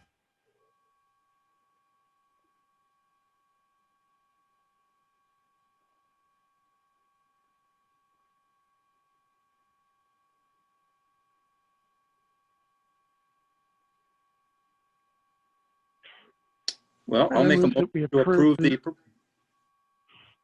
Go ahead, Bill. go ahead, go ahead. All right, fine. I move that we approve the revised proposal for website redesign services and authorize the supervisor and clerk to execute all the documents related to a 5-year agreement. Can you tell me who the 3 people were that did turn in RFP? Sure. If you look at page 102 of the packet, there's Digital 55, Civic Plus, and the Revise are the 3 that are detailed on there by the tabulation.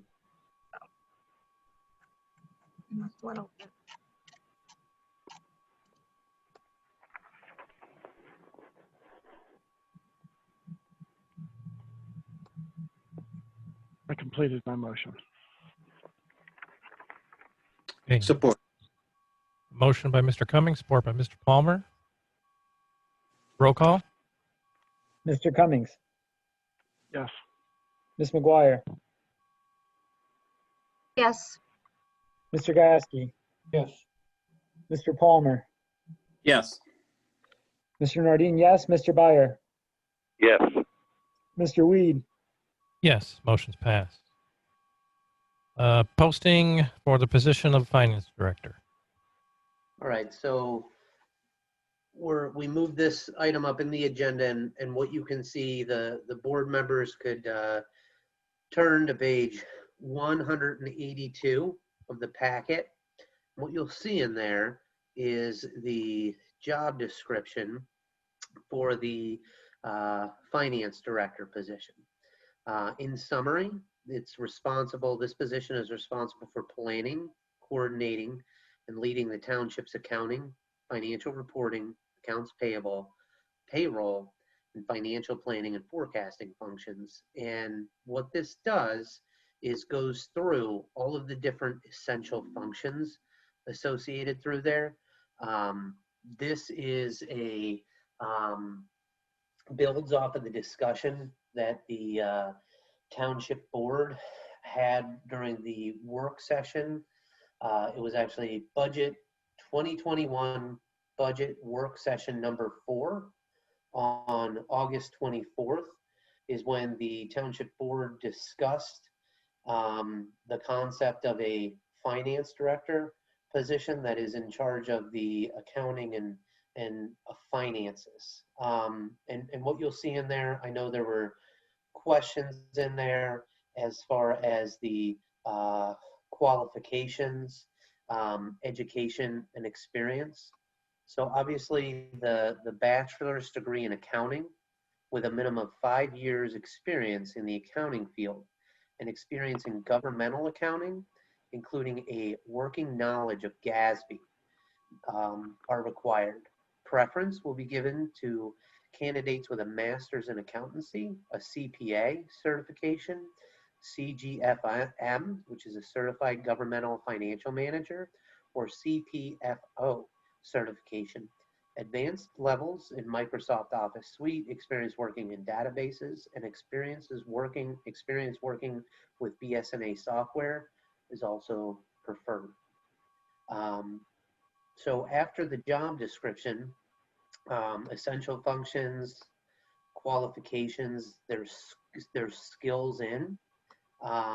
Page 185 is the proposed advertisement for the finance director position. Obviously, this was somewhat similar to the superintendent posting there. You'll see kind of a similar format with some updated information there associated with the finance director position. And obviously the Michigan GFOA, or the Government Finance Officers Association, as well as the MTA would be good job boards to be able to post this advertisement in addition to the newspaper, in addition to the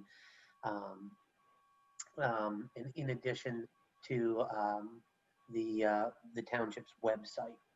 And obviously after page 186 is it's just a draft resolution associated with the delineation of the township treasurer, followed by on page 191. There is a draft resolution associated the delineation of the duties of the township clerk. And so obviously those are simply draft resolutions, and this was based on the discussion with the board on August 24th during budget work session number 4. Comments? Yeah. Oh, go ahead. No, you ladies first.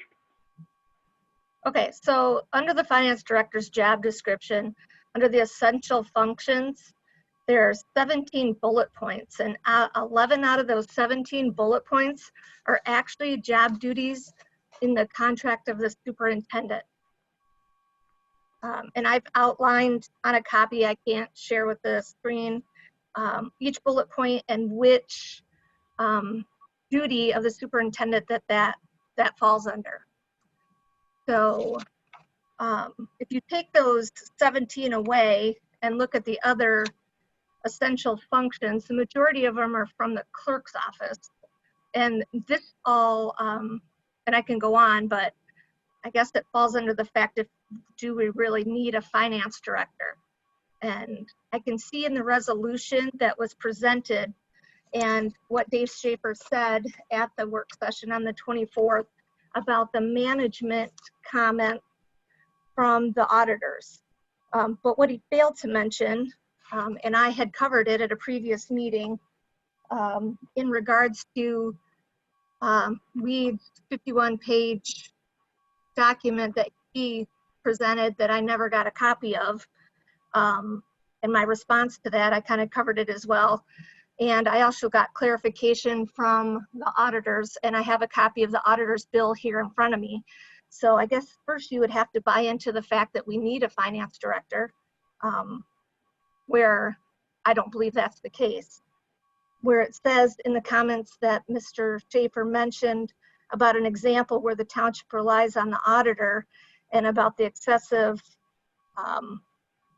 entries, what he failed to mention was that on the actual bill itself, and I confirmed it with the auditor today, is that the majority of the extra charges that we were charged was due to the dissolution and combination of funds requested by Aaron and Dave.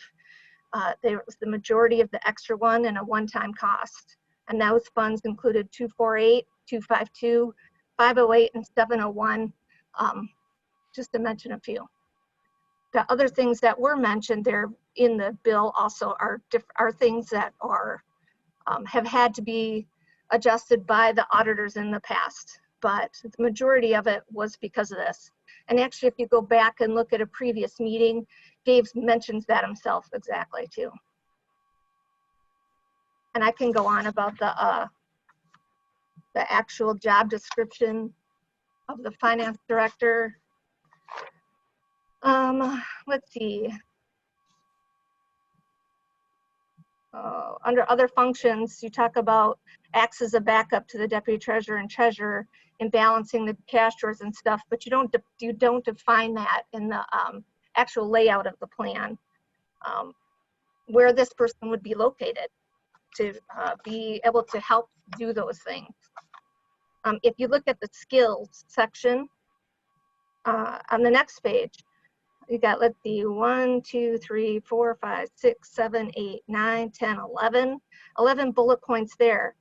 11 of those bullet points, 1, 2, 3, 4, 5, 6, 7 applied to everybody that works in this building. The first one applies to the auditors because that's what they've been doing for us in the past. and 2 or 3 of those apply to, again, the current contract with the superintendent.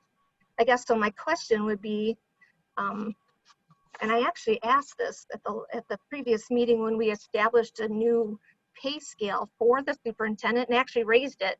Are we going to reconsider that now and lower that to a lower pay scale because your job duties for the superintendent are going to change?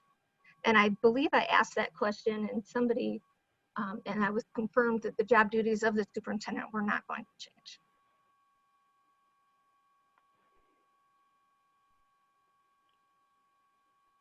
Jamie, this is Tim. I have a question about some of the account numbers you listed about halfway through your response. You were talking about 3 different account numbers that 4 were requested by, oh, 4, fair enough, by Aaron and Dave. What are those account numbers and what are those actual accounts for? Disillusion for the DDA, Fund 248252, and the combination, the GASB had to be implemented for 701, and we got rid of Fund 508, plus a couple others, I believe, that were combined. And so what I was told by the auditors today is that the majority of the extra charges were for those additional times in testing required to result in the dilution of the DDA, along with combining the new accounts. And you didn't request that or have anything to do with it? Well, the board Right? acted on it, but initially it was requested by Aaron and Dave. And so some of those funds, as far as the, for example, the Van Etten Lake campground fund had been dormant basically, I don't know, 2014, 2015. There were a pair of CDBG funds in there that were pretty old. There's a streetscape fund associated with the US 23 corridor. A lot of those funds and the residual amounts had just been on the books for a very long time, and there's, you know, dormant money sitting in those funds. And so that obviously with the resolution to get rid of those funds and combine it into the general fund, yeah, that actually attributed to a net increase of over $500,000 into the general fund, which is excellent for the township's financial condition.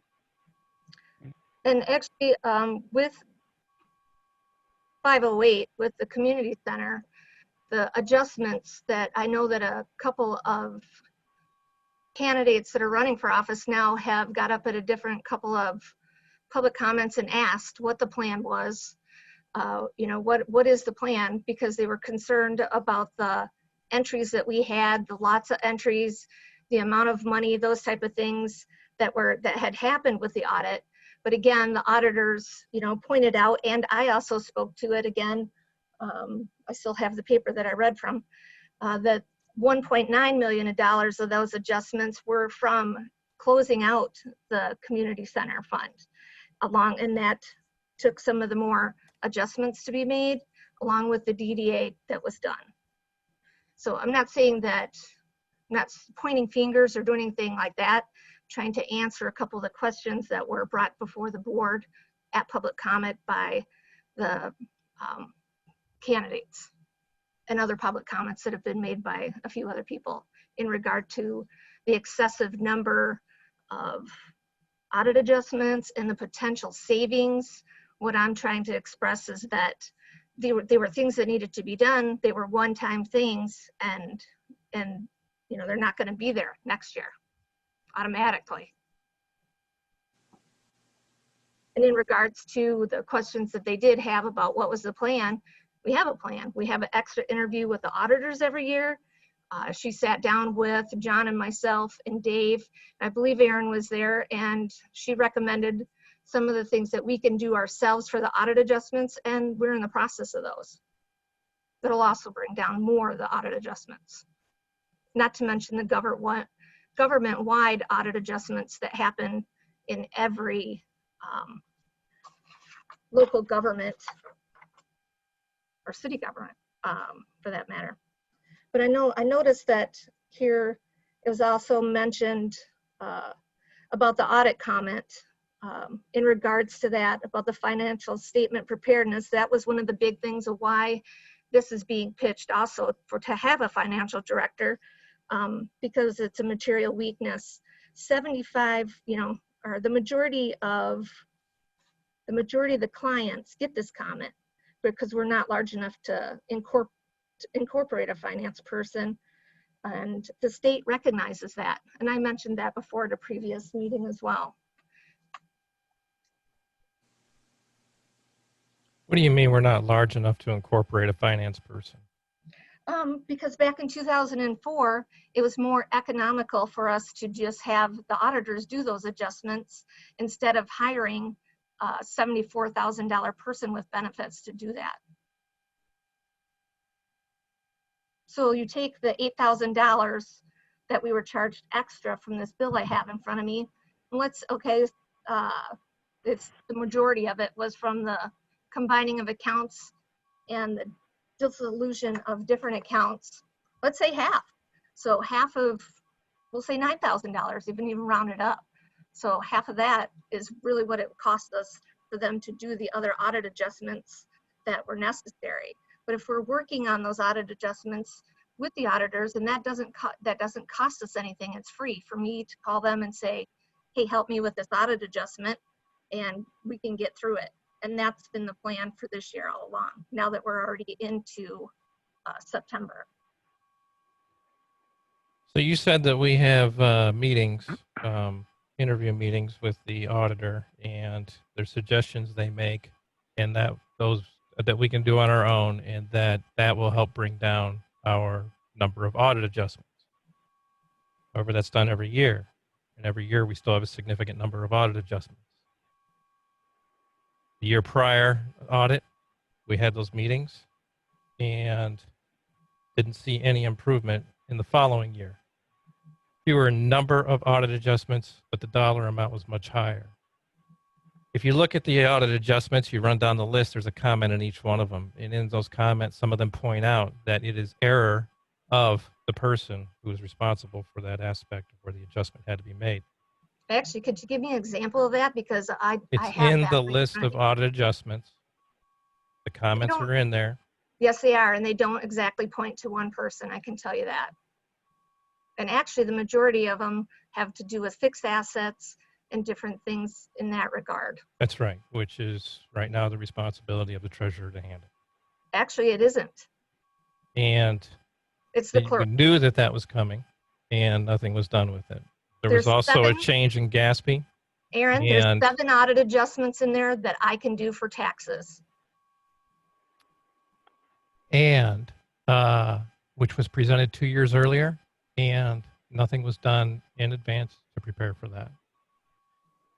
You don't know In that. the finance, yeah, I do. I actually brought it up at the last meeting, or a couple meetings ago, when I talked about that the Gaspy change was brought out in 2017, and then was made effective for 2019. But Gatsby was not brought up by the auditors until this last year. The Gaspy change was publicized in 2017. So, anyways, that's my take on the job description.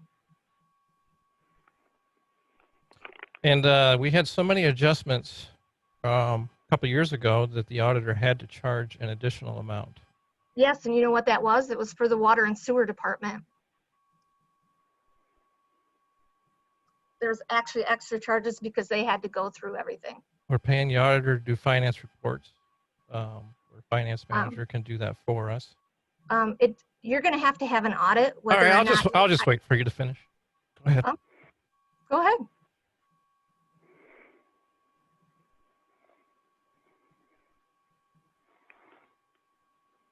My turn? Sure, go ahead. Okay, a question for Dave. This idea of a financial manager has been bandied about off and on over the summer. Then when you handed in your resignation, I didn't hear much of it anymore. So I thought maybe you were the origin of it. And if you're going to another state, that ended it. But it has reared its head again here tonight in the agenda. But Dave, can you tell me, it seemed to me, and I'm really not playing games with you here, it seemed to me that there was some kind of a plan that you had to help finance this $75,000 or more. I think that's the minimum you figured you would have to pay. It could very possibly be higher than that. Plus, in your cover letter for possible applicants, you talk about a excellent benefits package. So, you know, we could be getting pretty close to 100,000 or 90,000 with the excellent benefits package, and $75,000 as a starting place. But was there something that you were going to do to help finance that, or is it just going to take a fresh expense out of the general fund? No, actually, the general fund appropriations associated this would be more than a wash. So by hiring a finance director, obviously there would be duties and responsibilities, and you know that all starts on page 186, and then again on page 191. And so being able to have separately elected officials, as far as the treasurer, the clerk, and the supervisor, making approximately, it's like $15,953, or just under $16,000, which is 3.5 times that of a township trustee. The hiring of the finance director and having the separately elected officials all paid the same amount, 3.5 times that of a trustee, that would actually reduce overall general fund expenditures. So another way to put this would be that your concept on this plan is that the treasurer and the clerk, their job status is going to be reduced from $46,000 to $16,000. And 46 includes benefits, hospitalization, and last time I checked, the supervisor does not get hospitalization or any other benefits. That's quite a drastic change. Well, it's actually the establishment of the township having a relationship with the treasurer and the clerk that are that of a public official, and so a separately elected public official. And so having a qualified financial professional, obviously, to be able to get out in front of these issues and be accountable for the core accounting and the financial functions of the township. When you have $15 million flowing through a municipality, you need to be able to have somebody that is accountable for the core financial and accounting functions of the municipality. And so that's why I detailed it out to the board as far as MCL by MCL, as far as the delineation of those duties.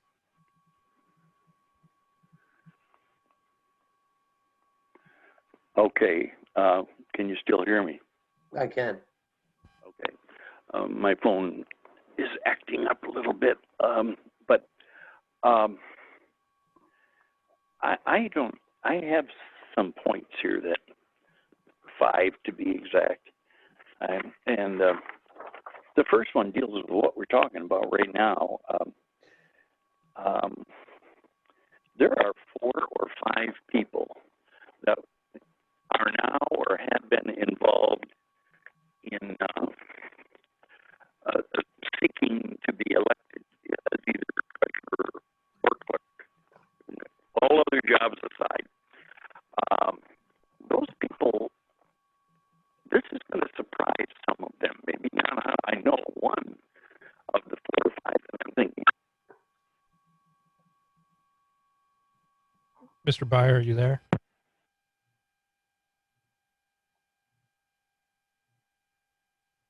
Mr. Byer? His phone number dropped off the list.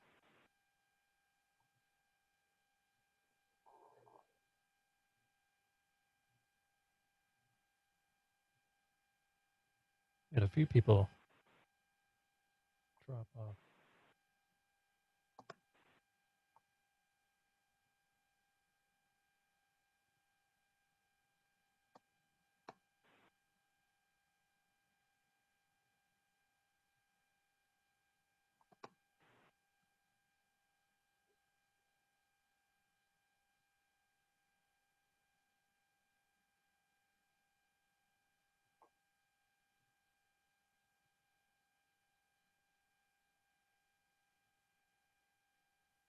Is everybody else still there?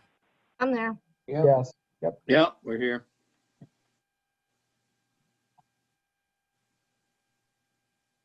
This is rough timing.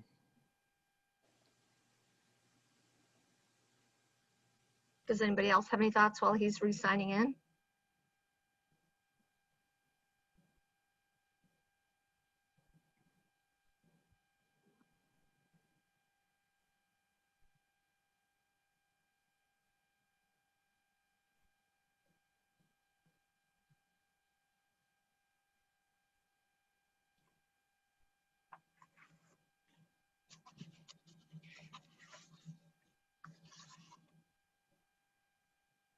Any other comments from board members?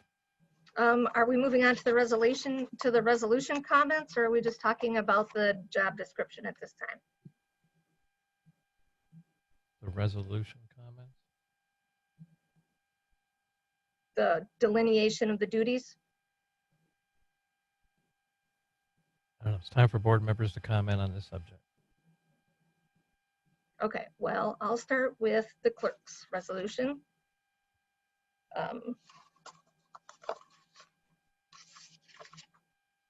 If you go to page 2, the top of page 2, it talks about the clerk's practical ability to accomplish this by limited staff resources and sufficient funding by these functions by the township board.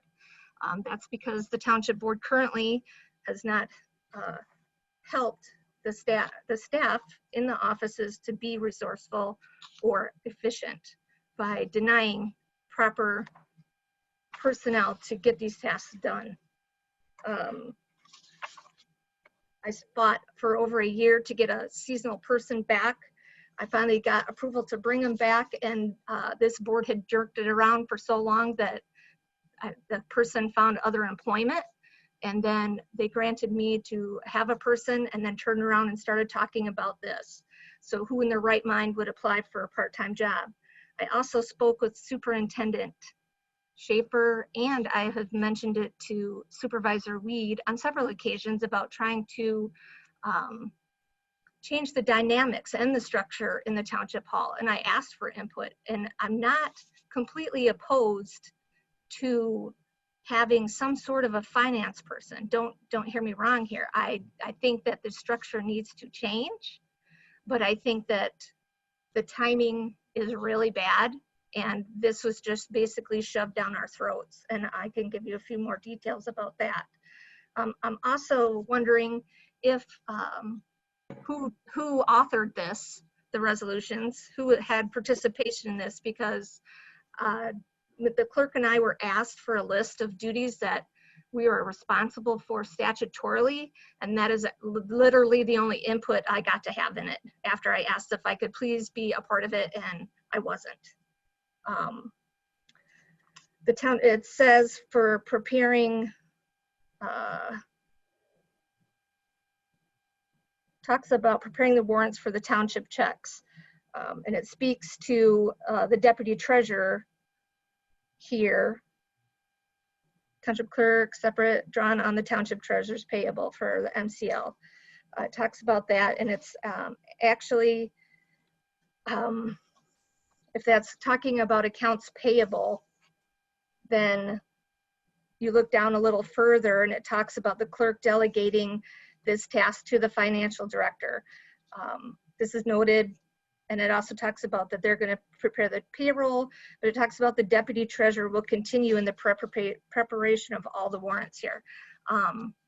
If you look under the deputy treasurer's appointment, it talks about Jane would not, the current deputy treasurer would not be compensated for any other duties in this arrangement, which I find very odd because it doesn't say that under the deputy treasurer for the clerk's office. Yet the deputy treasurer is doing a duty that isn't a part of the treasurer's office, and actually by state statute or state MCL, when you are doing a duty that isn't yours, they should be compensated for it. So I find that a little bit interesting. And it's actually 4.196, township officers extra services compensation. So I'd appreciate if somebody would look at that. I'm not saying I'm for these, because I'm not. There's a lot of these things in here that you cannot, and I mean cannot, take away from the clerk or the treasurer's office by law. Let's see, where else? I think that was it on the clerk's one. If you take a look at the treasurer's one,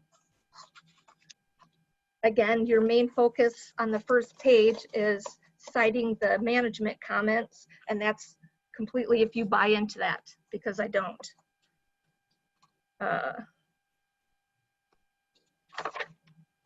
On page 2, same thing, talks about the staff resources and sufficient funding for these functions by the township board. My question would be the 1% admin fee that's on the tax bills. I believe a portion of that has to go for the collection of taxes, and it goes for assessing services and tribunal cases. And after talking with Nancy, she barely uses any money for tribunal cases. And I believe that our money that we're going to take in this year is going to be over $100,000. So is that taxation without representation? I'm not sure. I haven't gotten that far yet. The assessing contract is for well over $100,000. But it also allows for the collection of the taxes in there as well. And that is the statutory duty of the treasurer's office. No, that does not apply to taxation without representation. But it is a duty of the treasurer's office to collect the money, and it does account for. Nobody's taking any duties away from the treasurer's office. The statutory responsibility still stays with the treasurer. Treasurer's office, or trying to take away money from the treasurer's office. Let's see.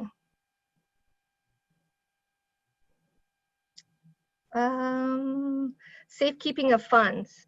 You've got listed there as MCL 4165, and that's actually MCL for the clerks, and it should be 4177.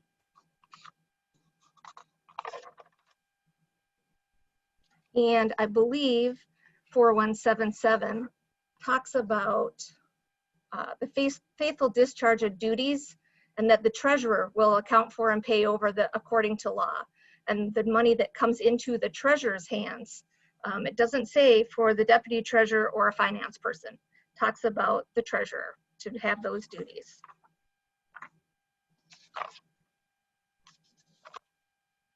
Water and sewer payments. I'm a little confused there because it talks about water and sewer connection fees. The township treasurer shall receive the payments, and it's got an MCL there. And it says that this task related to this statutory responsibility are delegated to the deputy treasurer. Does that mean that if somebody comes in to pay a water or sewer connection fee, I can't wait on them? Does that mean, and nowhere in here is it addressed about the water and sewer payments. So I'm not really sure what that is. Investment of public funds. In the description for the finance person, you got in there that they are going to have the duty of that, yet all they're going to be doing is the reporting, and I would still have the duty to move the funds, and I'd still have control over the investment funds. Again, let's see. The tasks that are outlined in here that should this pass do not aren't timely. I mean, it's not going to take a lot of time if you do give these to somebody. So those are my comments so far.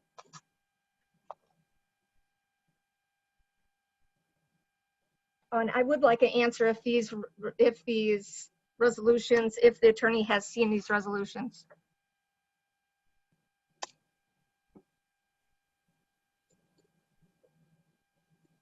And who drafted them.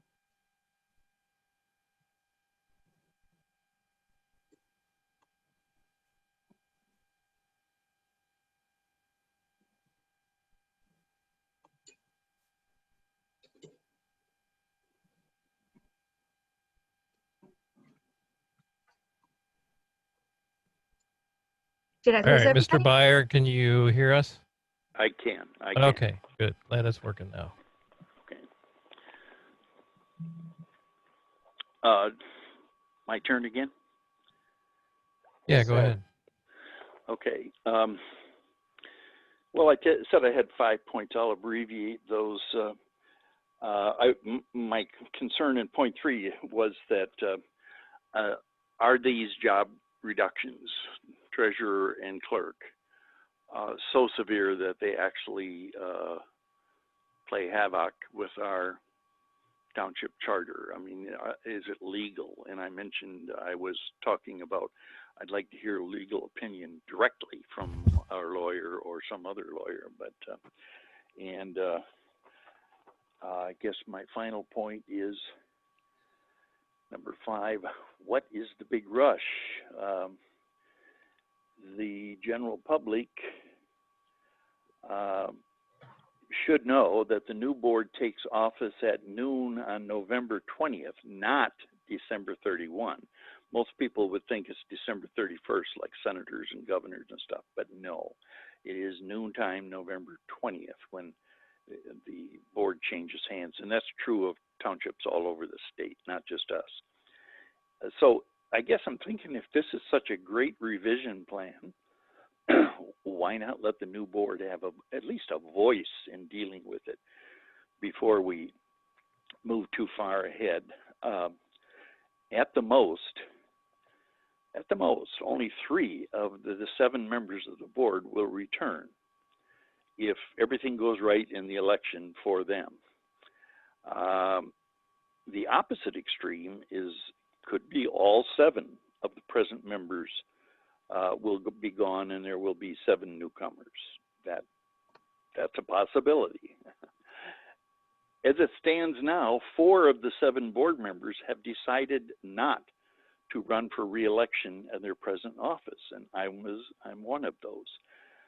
It looks like there could be a potentially huge turnover. What's wrong with letting these new people make this major decision that they will have to live for 4 long years? Why pass up a chance to let the voters have a say if they know all this information? Who they vote for on November 3rd may be impacted by this knowledge. I just don't understand the big rush to do this. And I guess my final thing, can you hear me still? Yes. Yes. Can you? Okay. I'm looking at the cover letter that you send out when you're recruiting applicants for this new proposed job. 4 paragraphs. I won't read 4, but in the middle paragraph, the second paragraph, you have a sentence that you're telling the people that might be interested in this financial job. This township is fiscally sound and offers a wide variety of public services to residents and visitors, blah, blah, blah. If it's physically sound, if you say that, I only have 2 interpretations of that. you are misleading the potential candidates by telling them it is fiscally sound, or that is true, that it is fiscally sound, and therefore, why do we need this financial director at anywhere from $75 to $85 or $90,000, plus Well, Jim- jerking, you know. Well, Jim, if you're a finance director or you're a municipal finance professional that's Yeah. applying for this, we have all of our audits out on the website, and Okay. that's the first thing that they're going to go to. After But then- they open the audit, they're going to Yeah. go to the general fund, and they're going to see what the fund balance is. Fiscally sound means that we have a solid cushion in the general fund to be able to support our operations. Then if you go to the last 2 pages of the audit, because after they go through and look at the fund balances to say, okay, you know, how are they looking here? Because if they're scraping to get by, it's going to be a very difficult situation. So they're going to see the general fund balance, and they'll see the balance in property O&M Fund 236 as well.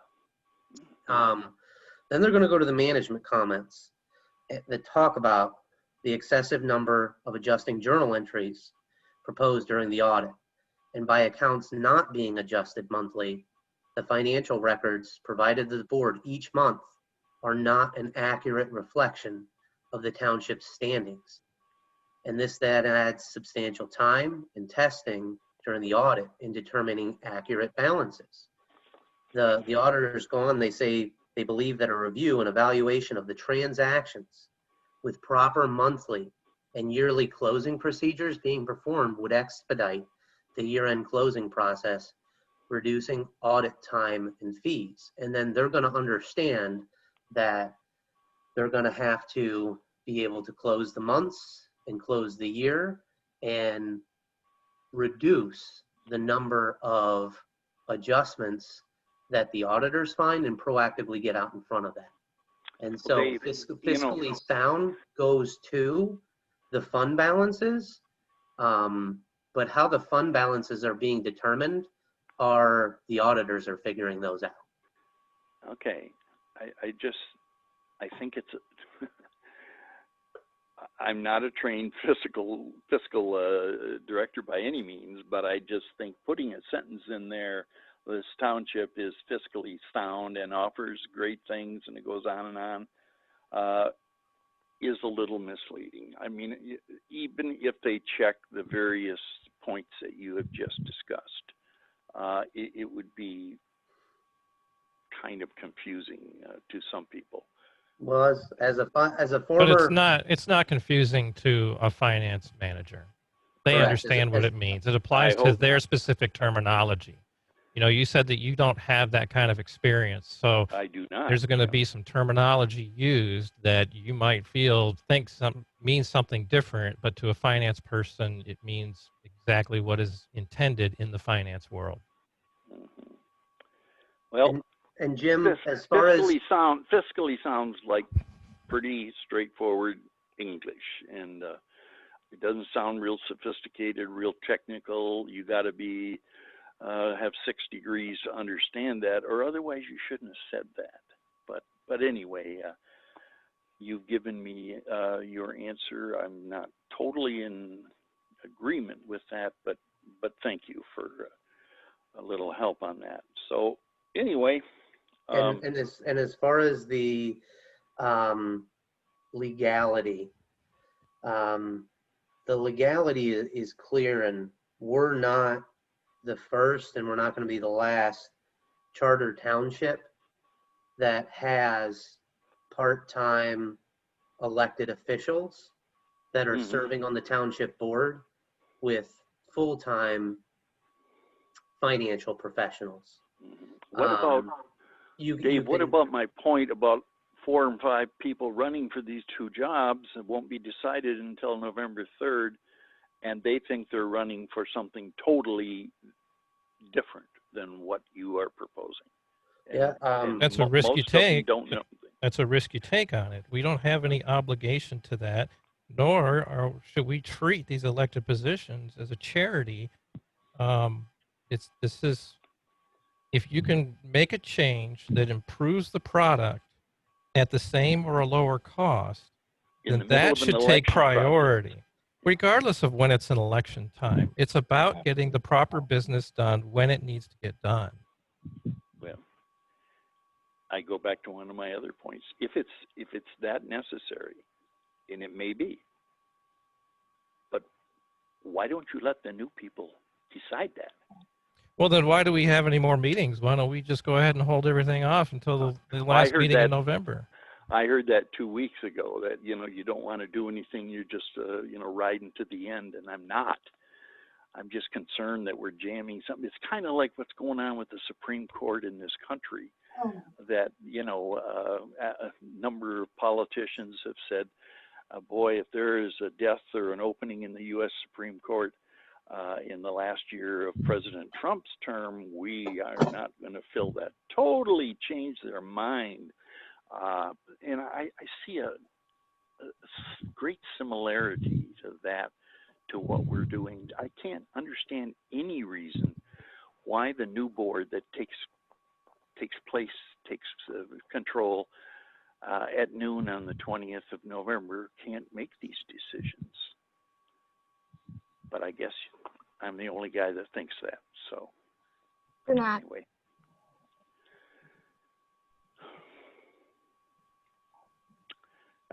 That's all from me. Lots of frustration. So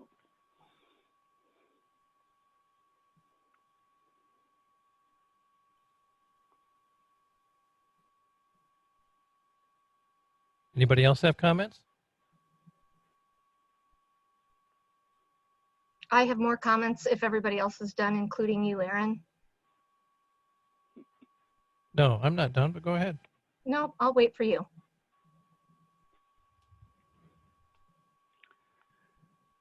So like I said earlier about if you can make corrections to have a better product so we can come out in a positive on our audits so that we can make sure our finances are taken care of in a timely manner every month, so that way during the budgeting process or during purchases throughout the year, there are no issues in handling what needs to be done for operations of the township at the same or a lower cost, then that's what should be priority. I already outlined several things, the problems with the audit. There's more problems with the audits. You can go look at those audit adjustments yourself and the comments associated with it. You can go look at the GASBs as to when they came out and then when we had our discrepancies and how much time had passed through. How many times it's been said that the treasurer has said she's not a CPA, and that's why the auditor does certain things, or that certain things are not her statutory duties. So that's why she doesn't, either take responsibility or whatever. It seems to be a push off constantly of things onto other people. It's everybody else's problem and everybody else should be doing things. And the two jobs can be run at part-time when you have a financial manager in place.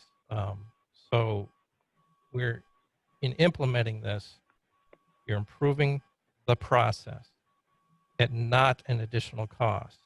I think that's a win for the township.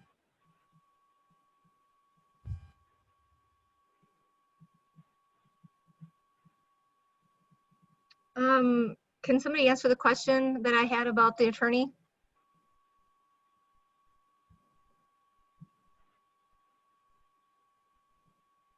I'll answer it for you. No, it hasn't been seen by the attorney. And I sat in on the legal meeting today, and Mr. Taser and also Mr. Palmer were there. And actually, it was Mr. Palmer's question about it and what his thoughts were. And the attorney said that this is very bad timing for this, and that we should get public input because it's a complete structure change to how the township functions.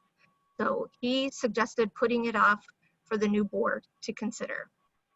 And did the township attorney have any legal points against 40 MCL 4195? I didn't ask him those questions. He was answering Mr. Palmer's question.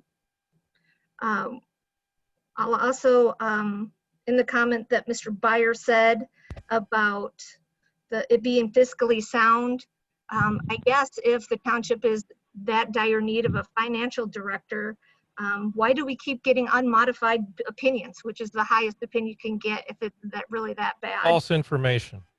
The auditors are false information? You just gave false information. Which false information is that? That an unmodified opinion is the highest that you can get as the township. Oh, I'm sorry. An unmodified opinion. So let's go ahead and set the record straight, because you brought this up before, and Mr. Byer has too, in saying that we received the highest ratings that the township could receive. So what's the problem? So we received an unmodified opinion. And in the meeting recording that you can go to, right at the very beginning of it, she describes exactly what an unmodified opinion is. And that means that the information the auditor is providing is accurate. It's not a rating on the township. It doesn't say we've done good or that we've done bad. It doesn't give a meaning of that we've done good or done bad. It just means an unmodified opinion, which means it wasn't influenced by some sort of obscure outlying factor. It was also an unqualified audit, which means it's not a full audit, it's a spot check. A qualified audit is more in depth on that. Neither one of those are a rating that we have done great or bad, but the discrepancies are what show how we've done. And I spoke to that. I've spoke to it before. I've listened to a lot of auditors in their final report. The most recent one, the lady from South Branch, also Jamie Carruthers over several years, 18 years to be exact. And that's all I can remember is them saying, you get an unqualified rating, that is the best we've got. No, that is not what they've said. It just means that the information they're providing is accurate. She states it very clearly at the very beginning of our meeting at the last audit, and Jamie Carruthers stated it very clearly at every audit prior to that. And for the 8 years that you were supervisor and were involved with these audits. Well, we agree to disagree. Nope, I am not agreeing to disagree. I am stating the facts. Okay.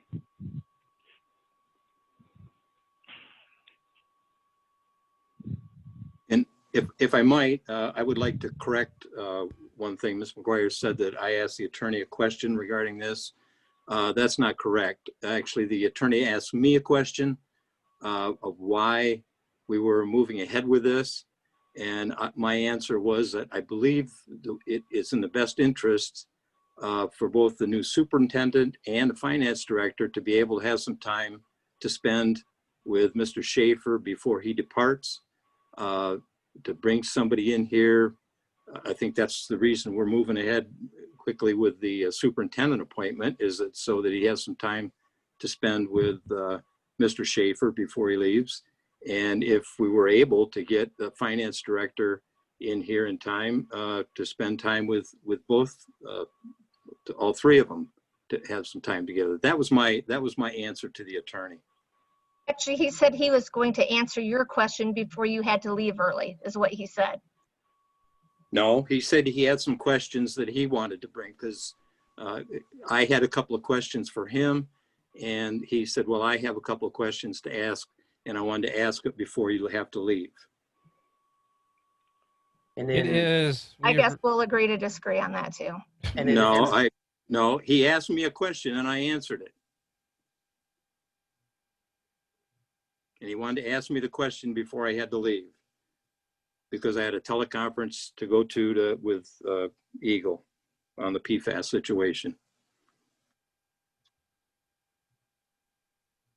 We have reached our 2.5-hour mark. So I need to know if we're going to continue the meeting. Is there a motion regarding that? I move we continue the meeting for as long as we need, if I can say it that way. Support. Motion by Mr. Byer, support by Mr. Palmer. Roll call. Mr. Palmer, Yes. Mr. Gajewski, Yes, but I might bail because I got to be someplace very early tomorrow morning. Ms. McGuire, Yes. Mr. Cummings, Yes. Mr. Nordine, yes. Mr. Byer, Yes. Mr. Weed. Yes, motion's passed. Okay, continue.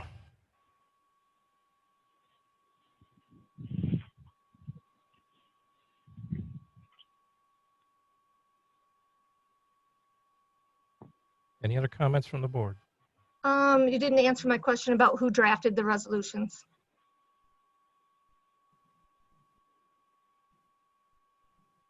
I could not take full authorship. This is actually based on several charter townships that have hired a financial professional. So some of those examples would be Georgetown Charter Township, Grand Blanc Charter Township, Plainfield Charter Township, Buena Vista Charter Township, how they have been able to delineate the duties of the clerk and the treasurer into the financial professional. It would be a combination of several different townships that have done this exact same thing.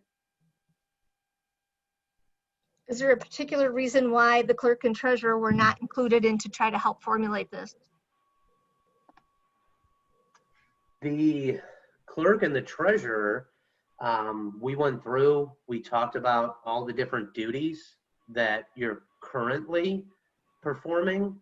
However, what this is based on, in addition to MCL 4195, are the statutory requirements associated that are to be completed by the clerk and the treasurer. And so that's why there's a delineation of the duties that are responsible by office, and that doesn't change charter township to charter township. I guess the only thing I have left to my input is that the clerk and the treasurer are elected by the people that we serve to do these duties that are statutory duties to us. And to be here, to be able to talk to them, to listen to them, those type of things, and be the eyes and ears of the township. Are you saying the trustees are not? You're not here on a daily basis, 8 to 5, Monday through Friday. Whether I am or not, are you saying that we're not that? We're not to be the eyes and ears, that only the clerk and treasurer are? I'm not saying that. I'm saying that we are here where people come in when they pay their water bill or they pay their taxes. They come in here and want to talk and be heard, and they want to see you. They elected you to be here and to be taking on these duties. And to a lot of people that I've talked to, they feel like that's being taken away from them by doing something like this. But they can still contact you. They can still get a hold. I mean, I have people emailing and calling me all the time. Even though my job is only part-time, I still work it almost close to a full-time job. But you're talking about trustees and so forth, not yourself. She's not picking on you. But it's I'm just giving an example. If she's here all the time, every day, and as is John, the clerk, how can you not recognize that they have a contact with the public that none of us can match? I mean, that is so basic and simple. And so under this proposal, they would maintain full-time deputies and also have the efforts of the finance director to be able to maintain that customer service to the public. Well, my deputy and the finance person weren't voted to do that.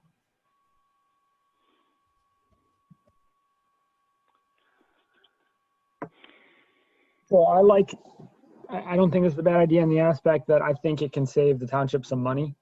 And I've tried to and potentially increase efficiencies. I've tried to support those kind of ideas in my 4 years. So I like that aspect of this proposal. Two things that I struggle with this is the timing of it, is one aspect.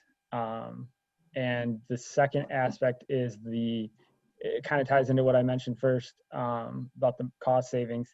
I'd like to see if we could, if this position could be paid like 65,000, if you could come down a bit, that'd be more cost savings to the township. I'd prefer to see it there. And that would really help me to like this proposal, more. But I like the efficiencies, or I think that's good. I think that we, the township, should be looking to, like Mr. Weed had said, be more efficient and save money. That's hard for me to look past. So, but then the timing of it, I struggle with, and then again, I'd like to make those cost savings more. I don't think it's it. I mean, I've shared my thoughts on salary ranges and stuff, and I don't want to get into that all over again. But it's consistent, I feel like, with what I've said before. So that shouldn't be a surprise. And I think if we were to do that, we'd have more cost savings to the township and make this a more valuable proposition. I hope I've made it clear too that I think the timing is pretty bad. And the answer I got from Aaron was, well, when you run for office, it's a risk you take. How many times does that really happen where somebody decides to run for trustee or whatever, supervisor, treasurer, and then the job changes a month before the election? People, it's not a risk that you should have to take. It's a ridiculous change when it could be put off by a little bit. Let the brand new board do this. I know it sounds that I'm trying to pawn off a tough decision, and I'm not.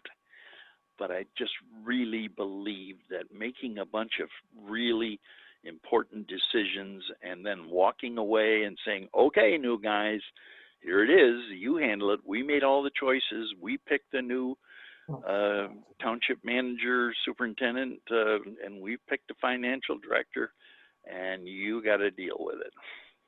Bye. It drives me crazy to have to do that. And I'm not trying to avoid tough decisions. So. But Jim, how is that any different from any existing board leaving a problem for an oncoming board? This is unusual, Tim. I mean, as I said before, we could have 6 of us be gone, 6 brand new people out of 7, mm-hmm. or 5 out of 7. What's the difference? I mean, that's not a normal situation. This is a special year as far as new people. There's not going to be one new trustee and one new clerk or something. That there's going to be 4 new trustees, a brand new supervisor, and who knows what else. Let them make these decisions. And they don't have to make them the first week. They don't have to make them on the 21st of November. Take a little time, get acquainted with how things work, and the plan will still be there, and let them decide when they feel ready to. But I don't want to stuff. This is a severe plan, We've got 2 employees that are going to have to go from $46,000 to $16,000 with no benefits. Who can live on that? This is drastic. Let the new board make some decisions in the time that they need.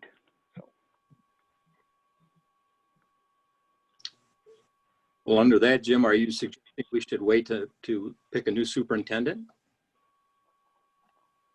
until November 20th? Well, I didn't get anywhere with that 2 weeks ago, Bill, but I don't think, Bill, that is important as this. The treasurer, screwing around with the treasurer and the clerk and reducing them to part-timers where their deputies I don't mean to overemphasize this, but I just think it's so weird that the deputy, who is supposed to, be taking orders from the halftime clerk or the halftime treasurer, substantially makes more money than the $16,000 that he or she's boss takes.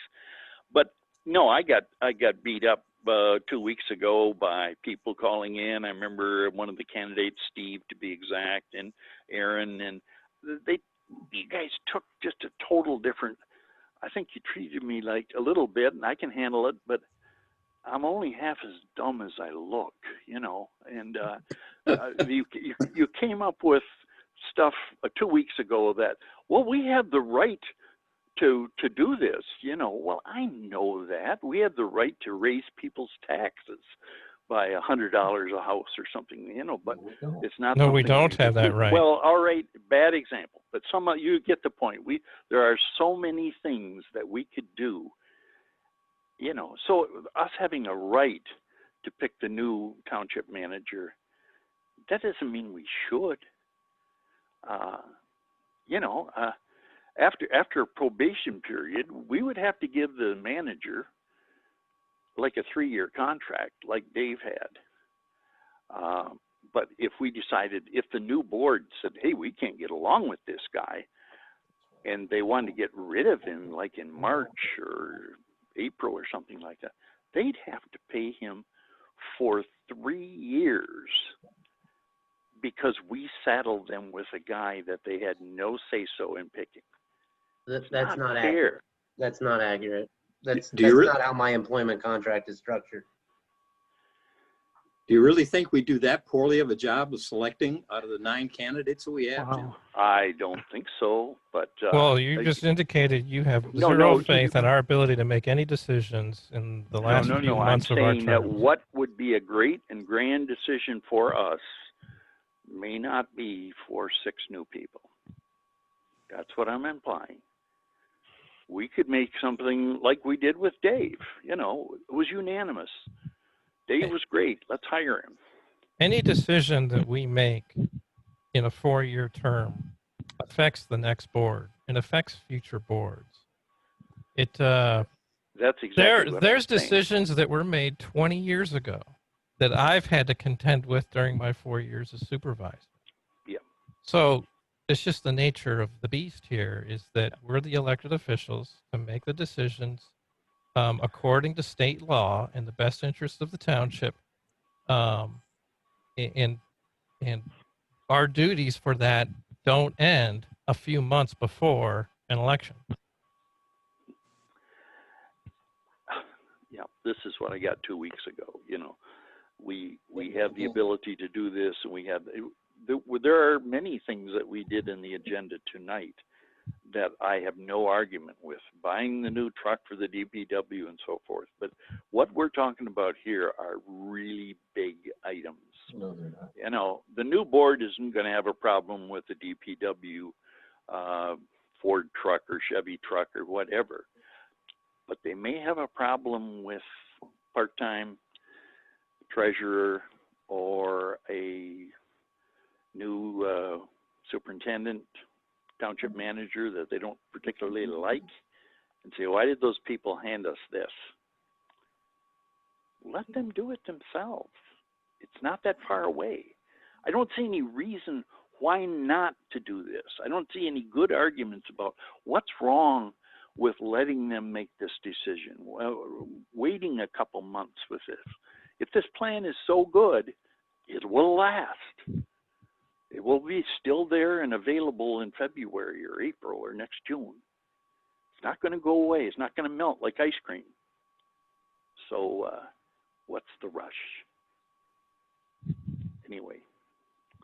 Well, I would take a different perspective on that, and I think that it would be to the new boards. Let's assume we have 6 new board members on this board. They're going to have their hands full with all of the other business that the township is dealing with possibly the spaceport coming in. There's all sorts of things that are happening here for them to have to take on dealing with hiring a new superintendent and a financial advisor on top of that.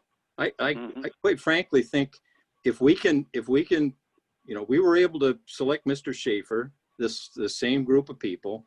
If we're able to find, I don't know that we'll be able to find anybody as qualified as Mr. Schaefer, but if we can find someone that we can agree on is a good candidate, and be able to give in a financial director and be able to have them spend some time with Mr. Schaefer, learning the ropes here in the township.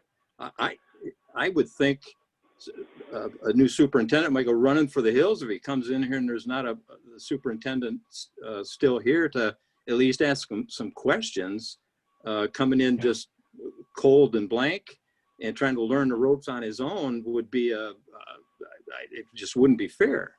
So I think, quite frankly, I'd look the other way around, that Bill, this board, I've experienced what you're saying. You're talking to a guy that came on this board in almost exactly the same scenario that you're describing. 18 years ago, there was a recall, and I forget whether it was 4 or 5 people that the proponents of the recall, they got them all. Every one of them. We didn't even have close to a quorum. It was so bad that a judge in Tawas had to appoint an Oscoda citizen to temporarily be the supervisor. And, and then they had to have an election a little later. But it was talk about going in cold and I mean, just about exactly what you're describing. And guess what? We did it. We survived. It's not the end of the earth. You can do it. Jamie was one of those people, myself. And it even got worse shortly after, because one of the board members that wasn't subject to recall, wasn't on it, resigned in like late April or May, said, I'm done, and walked away. So the situation was worse, and we had to have another election to come up with a new guy. So you're not telling me anything that's new. I mean, I experienced it. Yeah, but you had a superintendent who carried operations through during that time without a gap in. That was a constant. That was a constant, yes. Yeah, it was a pretty significant constant. Yeah. So that's a little different. Well. Yeah, because the supervisor's not running the township. I mean, that's what they're bestowing on the superintendent.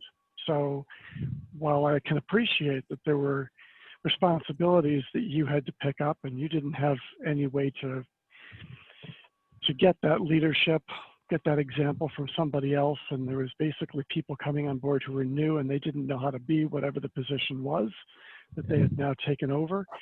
In the end, there was still a superintendent there to hold the boat steady. And I'm glad he was here. The supervisor was brand new, like I was, and exactly. Yep. But that's not a comparison at all.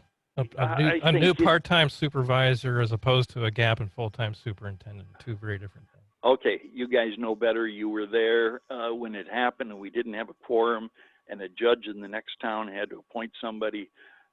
It meant nothing, and it was a piece of cake for us. You know better than I didn't say it meant nothing. I'm just saying it's not a comparison to this situation. Okay.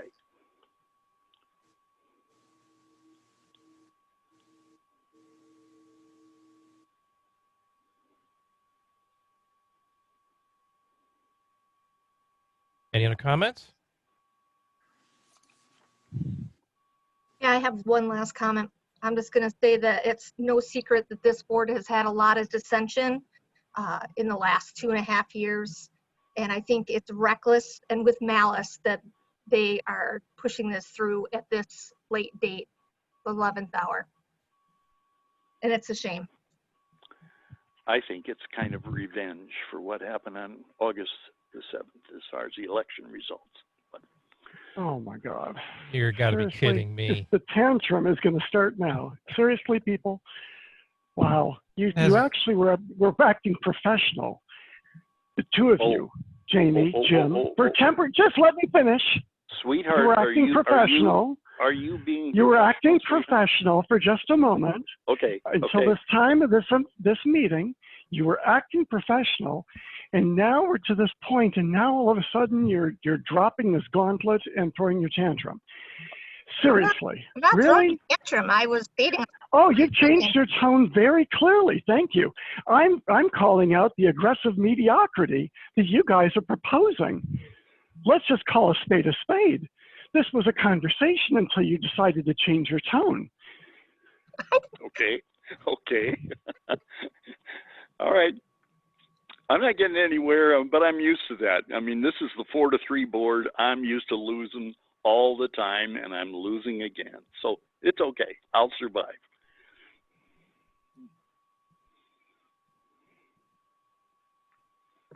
This has nothing to do with revenge. What this has to I do hope not. with I is hope not. getting, what this has to do is making sure the work gets done the way it's supposed to economically. Be a good plan for the next board. Give them something to work on right away, and I'm I sure they know. would survive. I know you've been They would survive. beating I've that done horse for a little while, but Yep. It can be done. It won't be the end of the world if they have to make a tough decision or two early in their 4-year term. They expect to have to do rough stuff. I'm sure they wouldn't have had the guts to throw their hat in the ring and get involved. okay, does anybody have I have faith in them. I really do. Any of the new people, I haven't found any of them that wouldn't measure up to making tough decisions. are there any other comments, or is there a motion? Is there any thought from the board about the level of the compensation? I'm not sure what you mean. I'm okay with 65, but I don't think we should go any lower than that because, again, you know, got to make sure that we're attracting what we need to handle the job appropriately. Do you want a range, or do you want me to change that to 65 instead of 75? I personally would like to see a range so that if we get a truly qualified person, we'd have some leeway to entice them to take the position. Okay. So if we're talking 65 to 75, could that be amenable? I appreciate it coming down, but I feel like I think we'd end up right there at 75, and I'm hesitant about that.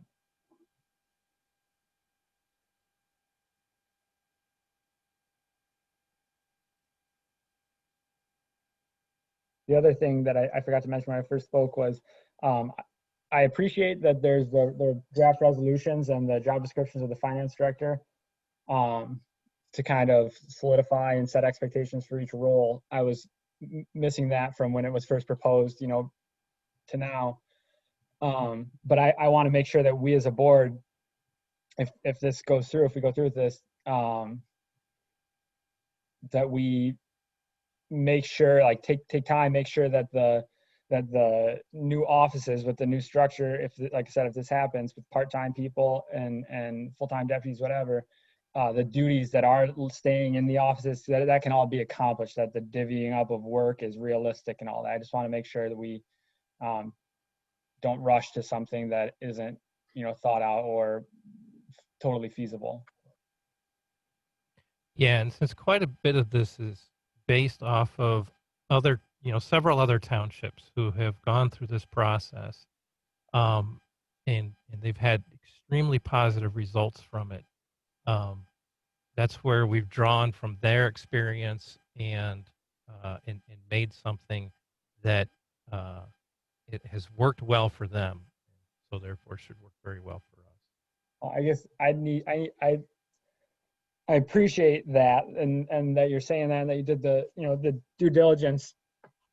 I don't know how I could have more confidence in that. You know, either Dave listed maybe some of the examples I could give a call to, but like I appreciate, you know, that was done and that you know, say that should happen, but I don't have anything other than that telling me to think that, you know what I mean? Yeah, yeah. If you contact them, that'd be great. I wonder, you know, I hear you saying other entities have had good luck and it worked out for them. I guess my big question that I would ask them is, at what point in the board's 4-year term did you guys decide on this? And how long did you work on it? And how many of the 7 people on your board, if it's a charter township, were involved in the planning of this? Or did you just try to ram it through with 36 days before the election? Do you want to There's a big- contact them, Mr. Byer? I knew that was coming, but that would be a question that would come to me. You know, did you do this at the last minute, or did you do this in the middle of 4-year term, that type of thing? But whatever research I find, if I were to call them, and as I said, I knew you were going to say, well, do it, call them. That's not going to change anybody's mind here tonight. You guys are going to do what you want to do. So why bother doing this extra research?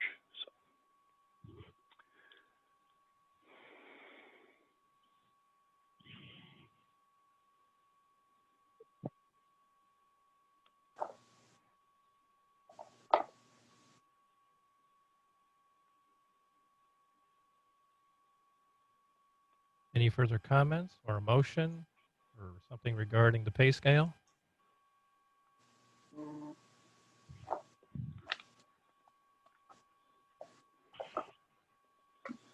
Well, I'm just hesitant in terms of the pay scale. I'm hesitant to go too low because in order to attract good qualified people, you have to have a salary that's reasonable. So I think I'm not sure 75,000 is enough, but I would like to have the range 65 to 75. And then, you know, if we get a truly qualified person, to be able to go to the 75 or to 70 or somewhere in between.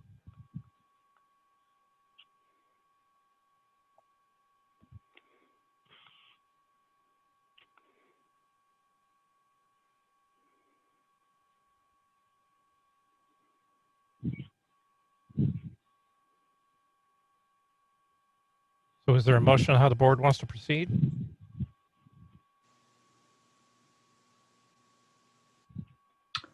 I'll make a motion to approve posting for the finance director position as described. Support. Motion by Mr. Palmer, support by Mr. Cummings. Does that include the a range in the pay scale? For the range of 65 to 75. Oh, okay. Yeah, that's what I'm supporting. Thank you. With that change. All right. Roll call. Mr. Byer, No. Mr. Palmer, Yes. Mr. Gieske, Yes. Ms. McGuire, No. Mr. Cummings, Yes. Mr. Nordine, yes, Mr. Weed. Yes, motion's passed. All right, resolution 2020-20, resolution of support for military equipment. All right, so joining us this evening, we have Mr. Joe Brin, who helped put together an application that what you have as supporting documentation is to resolution 2020-20, were some of the questions that I had about the placement of the military equipment. He answered through that, as well as I was able to speak with Mr. Paul Olson, and he has worked with numerous municipalities that maintain military equipment on the on their Veterans Memorial Parks or work with groups to be able to have the military equipment on the parks. And number one, we would want to have coverage associated with the military equipment. There's specific coverages associated with that. The good news is that coverage is not very expensive. And so obviously we wouldn't need, for the upcoming renewal associated with general liability, we wouldn't have any additional expense, and we wouldn't incur any expense associated with this until there was actually equipment placed onto Veterans Memorial Park. Now, this process can take years to be able to get retired military equipment onto Veterans Memorial Park, and Mr. Brin has joined tonight to be able to give an overview. Aaron, if you're able to unmute Mr. Brin, if I missed anything in here, if he could add to this. But obviously the Veterans Memorial Park over there in the Wordsmith District would be an attraction. Okay, Mr. Brin. Yes, good evening. Hi. Well, you'll notice that at a lot of Veterans Memorial Parks, as well as American Legions and VFWs, they'll have a range of different military equipment on display. And that comes through TACOM, which is located in the Warren Tank Plant location. They authorize and review applications for military equipment and then provide that based on a priority listing, based on, again, who's requesting that equipment. And because we're a Veterans Memorial Park, our standing is a little bit higher than most other applications. Like Mr. Schaefer said, it could take up to 3 years or even longer. An application is good for 3 years. And if we're approved, they would let us know what that equipment is. We then have a chance to accept it or deny it. Typically, it could be a tank or an artillery piece. They have done helicopters in the past, but helicopters are becoming hard to get and probably would not be a helicopter that would be awarded to us. My proposal would be that, as we've done in the past at the Veterans Memorial Park, we would raise the funds through donations and labor, so there'd be no cost to the township for the placement of this military vehicle. Do you, Joe, this is Jim Byer. Do you plan to acquire these vehicles by donation singly from maybe some VFW post somewhere? Or do you go, there are places, as I'm sure you know way better than I do, that dealers in military equipment. I remember in traveling out west, I saw one of these in western Nebraska and also in Idaho, very close to the Oregon border. And they had just huge yards of everything you could imagine. But I am sure this is a for-profit only operation. But well, exactly, you would have to pay for that. We're through TACOM, which is run by the U.S. Army. Their sole purpose is to award military equipment to places like the Veterans Park or American Legions. At only cost is to transportation, and then every 2 years we have to submit a certification to TACOM on the upkeep and that we're maintaining that piece of equipment to their requirements. So it's no cost to buy it, only for the transportation. Oh, okay. I used to, my grandchildren lived downstate, and every time they would come up 23, there used to be 2 tanks between Standish and Oscoda. Now there's 1, but I would quiz them. It's a teacher thing. I would quiz my grandchildren. All right, how many tanks did you see on the way up here? I could only do this once because I memorized the right answer, but I wonder what happened to the one is missing. The cement pad is still there. They must have sold it to another post because I think their building is not an American Legion or VFW anymore. Well, TACOM requirements are that if you get a piece of equipment, you have to maintain that. If you lose the location, in other words, actually just like the one in Standish where the VFW has that tank, the VFW is no longer in that building. They combined with the American Legion, so they're in a different location. They're going to have to pay to take that tank back to Warren. Oh, really? Okay. All right. So that is their cost to have to send that tank back, unless they move it over to the new American Legion post. Okay. Thank you.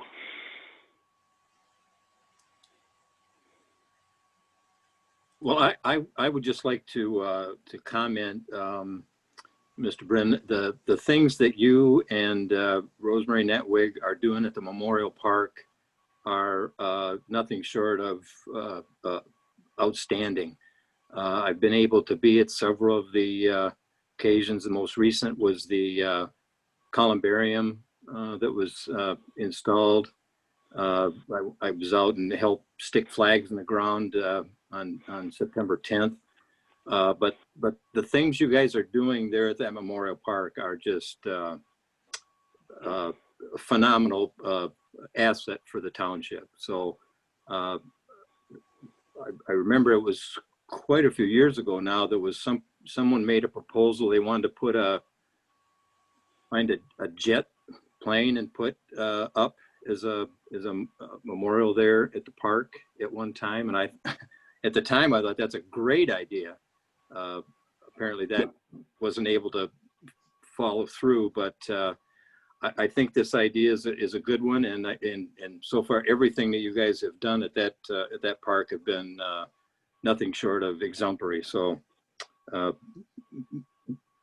job well done, and thank you. No, thank you. Appreciate it. So with that, I will make a motion to approve Resolution 20-20 as it relates to the Veterans Memorial Park request use of township property for military display. Support. Motion by Mr. Palmer, support by Ms. McGuire. Roll call. Ms. McGuire, Yes. Mr. Gieske, Yes. Mr. Palmer, Yes. Mr. Nordine, yes. Mr. Byer, Yes. Mr. Cummings, Yes. Mr. Weed. Yes, motion's passed. Thank you, Mr. Brin, for all your work on the memorial. It's coming along fantastically. I really appreciate your work. And thank you to the Oscoda Township Board for supporting our Veterans Memorial Park. You have a good night. You too, sir. Resolution 2020-21, Phase 3 of the Iasco Exploration Trail. All right, so board members will note that this is very similar to Resolution 2020-19, which established the public hearing for tonight. And we had the public hearing associated with the bike path. And the main points that the board obviously would want to be able to take a look at there, and these figures have not changed, is the $1,074,392 from the TAP grant. Oscoda Township, $200,000.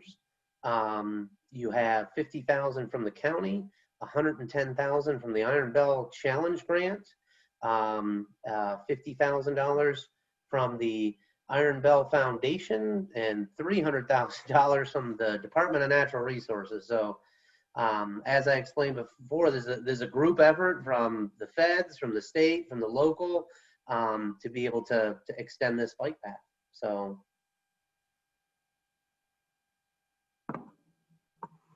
Any comments? Is there a motion? I'll make a motion that we approve Resolution 2020-21. Support. Motion by Ms. McGuire, support by Mr. Byer. Roll call. Mr. Palmer, Yes. Mr. Nordine, yes. Mr. Gieske, Yes.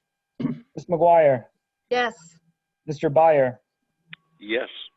Mr. Cummings, Yes. Mr. Weed, Yes, motion's passed. Recommendation to hire library director.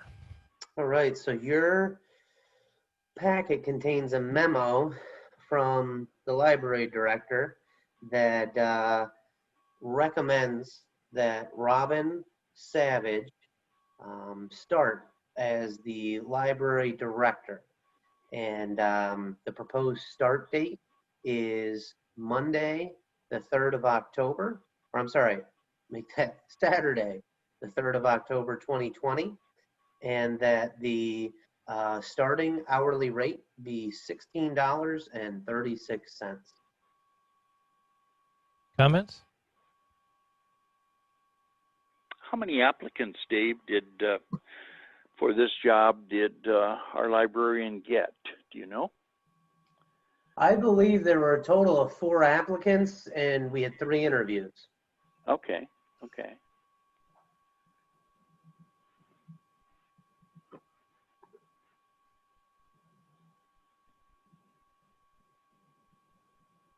Well, I move that we accept the librarian's recommendation for her successor.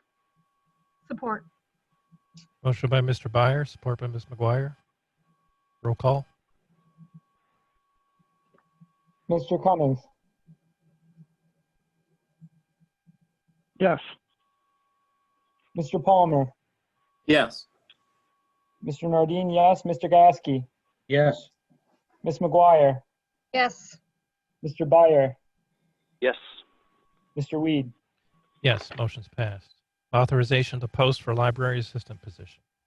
All right, so being that Ms. Robin Savage is the most recently hired library assistant, her taking over as library director for Ms. London, we're in a spot where we're going to have to post the library position. And so what you saw in the packet there is the memo associated with this. Basically, this outlines that we would have a library assistant that works the 16 hours per week. And so what we need is the authorization to post for the vacant part-time, well, the upcoming vacant part-time library assistant position. Comments?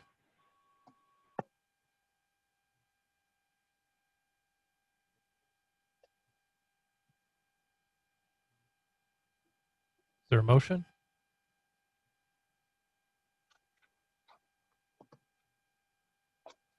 I'll make a motion to approve posting for the library assistant position as described.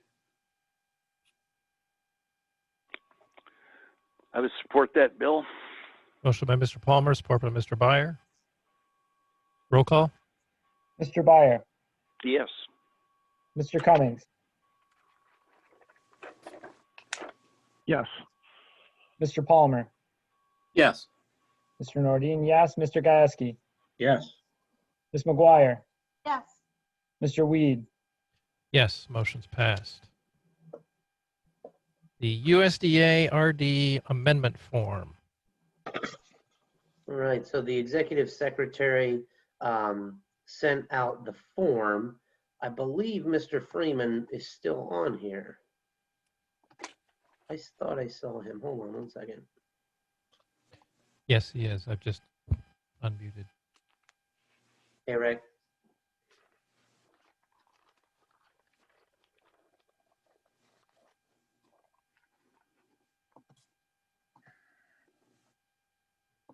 All right. An explanation of this form? Yes, sir. Okay.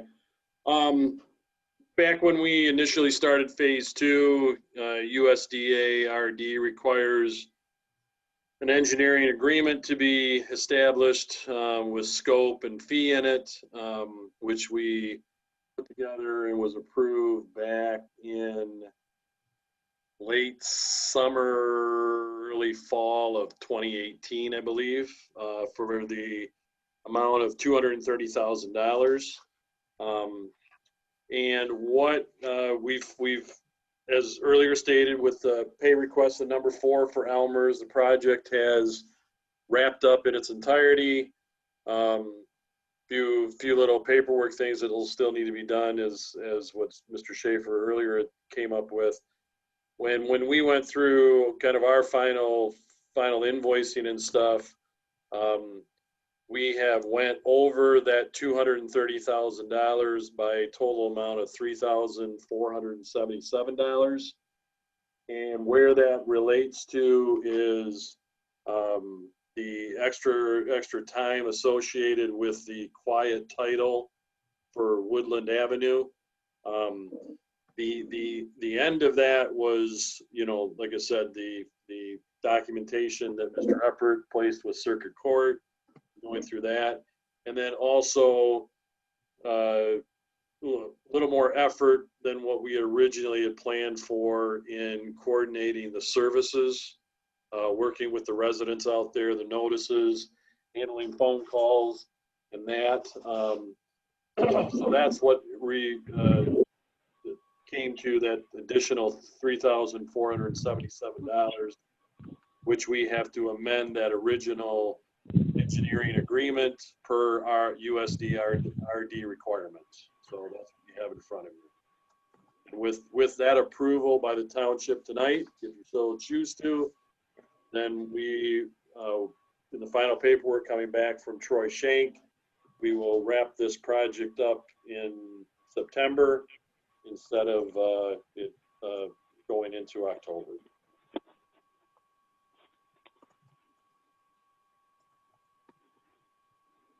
Okay, any questions, comments, or a motion?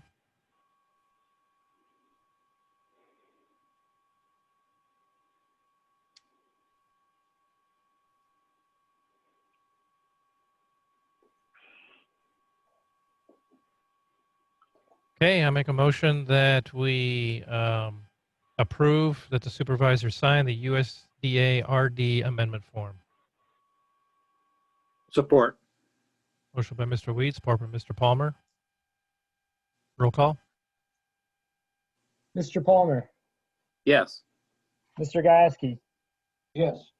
Ms. McGuire, Yes. Mr. Cummings, Yes. Mr. Nordine, yes. Mr. Byer, Yes. Mr. Weed. Yes, motion's passed. Work session for reviewing superintendent applicants. All right, so the work session to review the superintendent applicants is being proposed for Wednesday, the 30th of September at 2 p.m. virtually via Zoom. And if that were to be approved by the Township Board, you would see an agenda early tomorrow morning with all of the Zoom credentials and posted.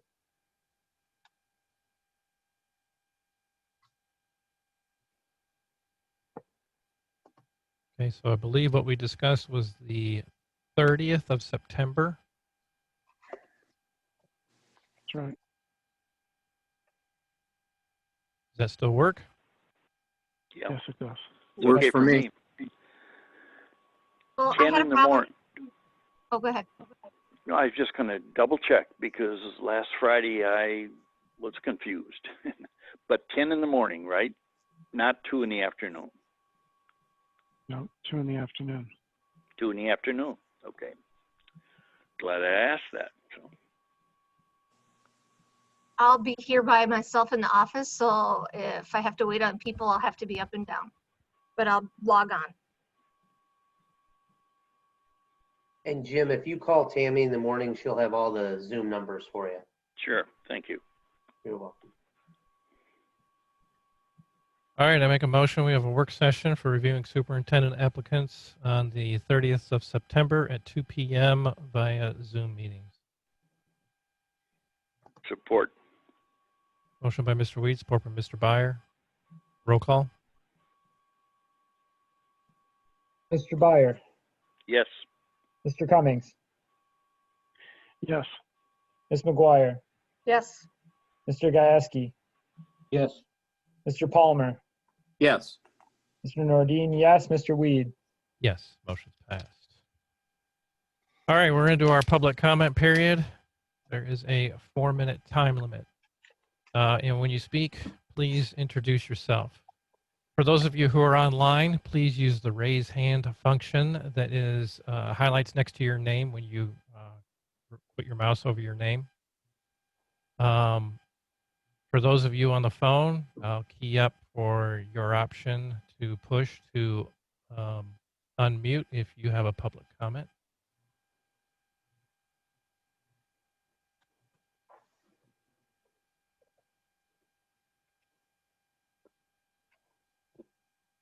All right, I have one here from John. And those of you online, you can also put your comments in chat. All right, John, go ahead. Yeah, can you hear me? Yes. Okay, this is John Barta, and I'm in the villages of Oscoda. And a couple of comments here. I'm not sure that if I was a potential candidate for this financial director, how eager I would be to apply for the job under these contentious conditions. I'm guessing that this guy will have or this person will have a probationary period, and a new board would be able to reverse this hiring somewhat on a whim. I may be wrong about that, but that's my thought on that. It's nice to know that the township is in great financial condition, because we can afford to hire somebody in this position for $65,000, $75,000 a year or more. We've hired a economic improvement director for, and my memory is not real good, but seems like he's getting around 100 grand. We have a superintendent who is getting 90-some thousand dollars. And I'm guessing that a new superintendent will probably be getting even more. So it's really good to know that our little township has a lot of money at its disposal to be hiring people that I'm not sure are doing what for us. Anyway, moving on, the superintendent interviews. I didn't hear any mention whether that would be available to the public over Zoom. And finally, I wonder if Mr. Nordine might be able to give us an update on the absentee ballot mailings. And that's all I've got. Thank you. Thank you.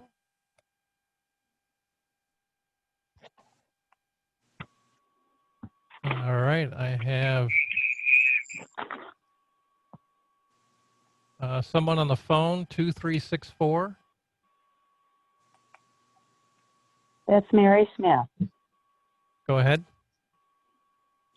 Trustee Byer, Yes. do you feel like Don Quixote tonight? Jousting at windmills? Thank you for your futile effort. Thank you.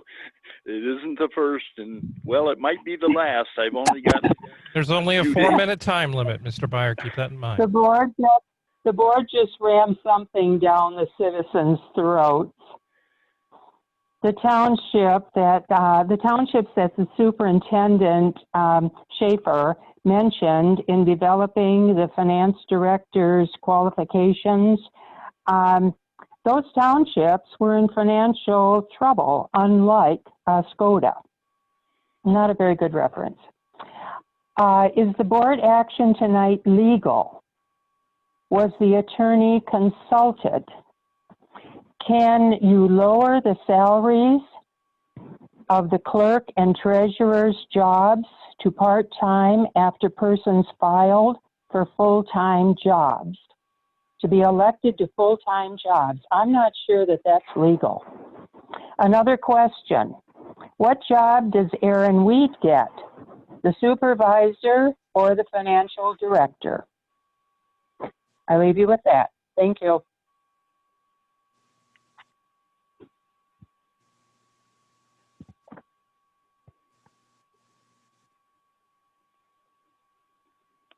All right, and I have a Samsung.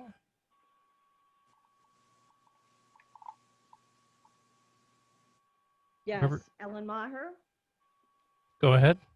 Yes. Okay. About the financial director position, I did a little research myself today, and I called some of the same townships that Mr. Schaefer had said he had spoke to or contacted in order to make his decision or whatever. And a couple of those told me that they took these actions, but only after the elected official had resigned. And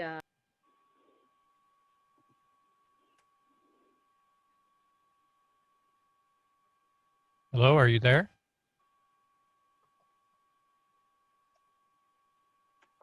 I'm sorry. And they did that based on the Michigan Charter Township Act of 359 of 1947, which basically said that you can't take away the duties of an elected official.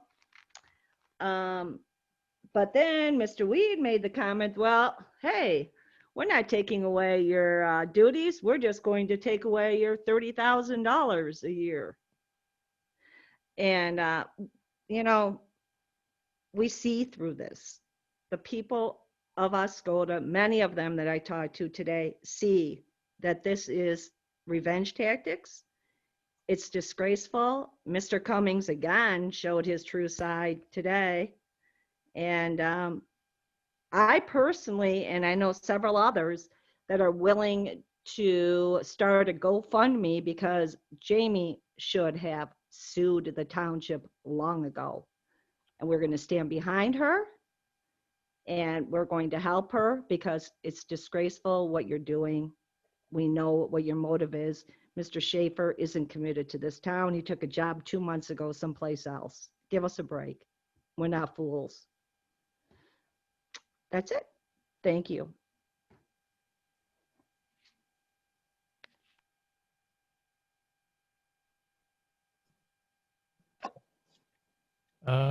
Okay, and there is a Mark Miller. Am I live or? Yep, we hear you. Okay. Basically, the external auditors do way too many adjustments every year. I support hiring an experienced finance director to correct this. Once the board figures out how to write the advertisement, it should be posted on the Michigan CPA, LinkedIn, MyWorks. I'll forward it to the CPAs I know in the state. And let's see, I'd delete the CFPO title in the 5th year. And Mr. Bauer referenced the clean opinions that we get. And we've had them every year, but it's expensive because the auditors have to pay additional work, have to spend additional time to validate what's going on. With this finance director, it should be more of a tick and tie job. And started my career with Price Waterhouse. Last 20 years, I've worked in accounting train wrecks, and I live on base.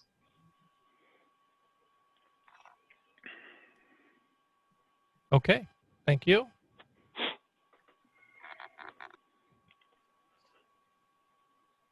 All right, I have a 5729 number. Yeah, hi, Brian Haley, Oscoda. Can you hear me? Yes. All right. Of course, the smartest man in the room usually since I got home in '93 was Robert Stalker. I believe that's why he's gone, actually. And it was your 4 board members to make sure you pressured him out. And you turned right around and, well, beyond rude, had Miss Richards clear out her desk by, I think it was Weed's words, 8:15 in the morning. So anyway, we move on to here. Here we are. We knew this kind of stuff was coming. Mr. Stalker had recommended years ago, just as a side note at a work session, that Oscoda Township was growing so much, the budget thereof, maybe we should bring in a part-time CPA, keep full-time clerk, keep full-time treasurer, work together, get a better product. I don't know if you ever discussed that. We have many retired CPA and beyond accredited people here. Not having experience in this community really hurts all of us. And you guys are showing it more and more as we move on. I could go on, but I would like to know on this Schaefer character. Were you involved with Weed's so-called screwball 51-page report? Were you involved with that, sir? You're the chief administrative officer. I think you would have been involved. In fact, I think you should have been creditless if you were not involved. So I would like to know that. And I think that's about it for tonight. I am looking forward to November 20th. Certainly looking forward to that. I'm looking forward to a whole new board with one fine member remaining. And of course, that'd be Jamie McGuire. Thank you.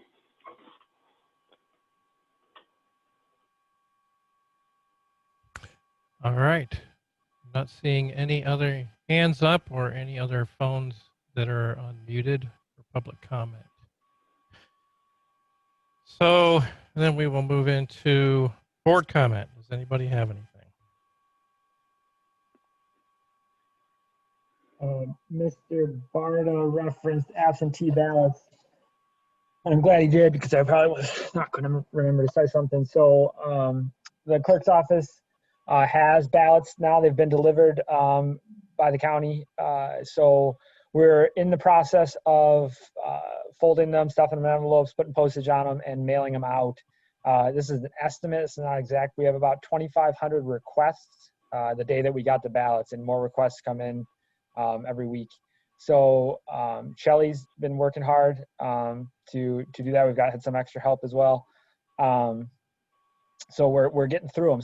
Some absentee ballots have already gone out. So if anybody's listening and wondering, we've gotten a lot of calls. So I know people are wondering. Absentee ballots are on their way. We're going to get them out as quick as possible to you. If you don't want to wait for the township or for the clerk's office, you can come right down and pick them up. But otherwise, it'll hopefully be by the end of this week or so that we have them mailed out.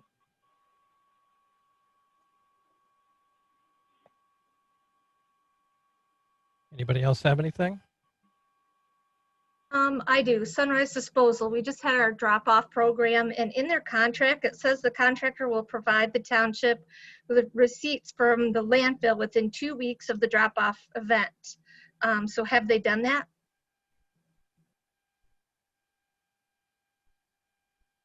Don't know. I'd have to ask. You'd have to ask Sunrise if they dropped it off here.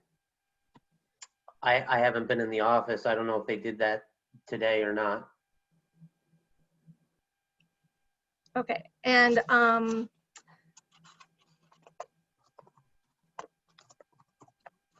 let's see, one other thing. Brian Mattis, our CEDM guy, we hired him for economic development. Is that correct, to help with that? He has done economic development as well as RRC certification. So can you tell me why he's been working on protocol for board members and for the relationship between the supervisor and superintendent? So he is that's all part of the board recruitment and retention, and that's defined in RRC best practice number 4. Thank you.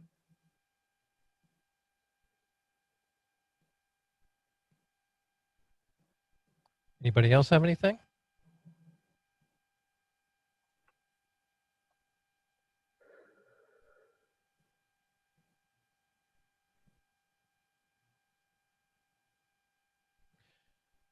All right, so Mary Smith brought up about who gets the job of financial manager and brought up my name on it.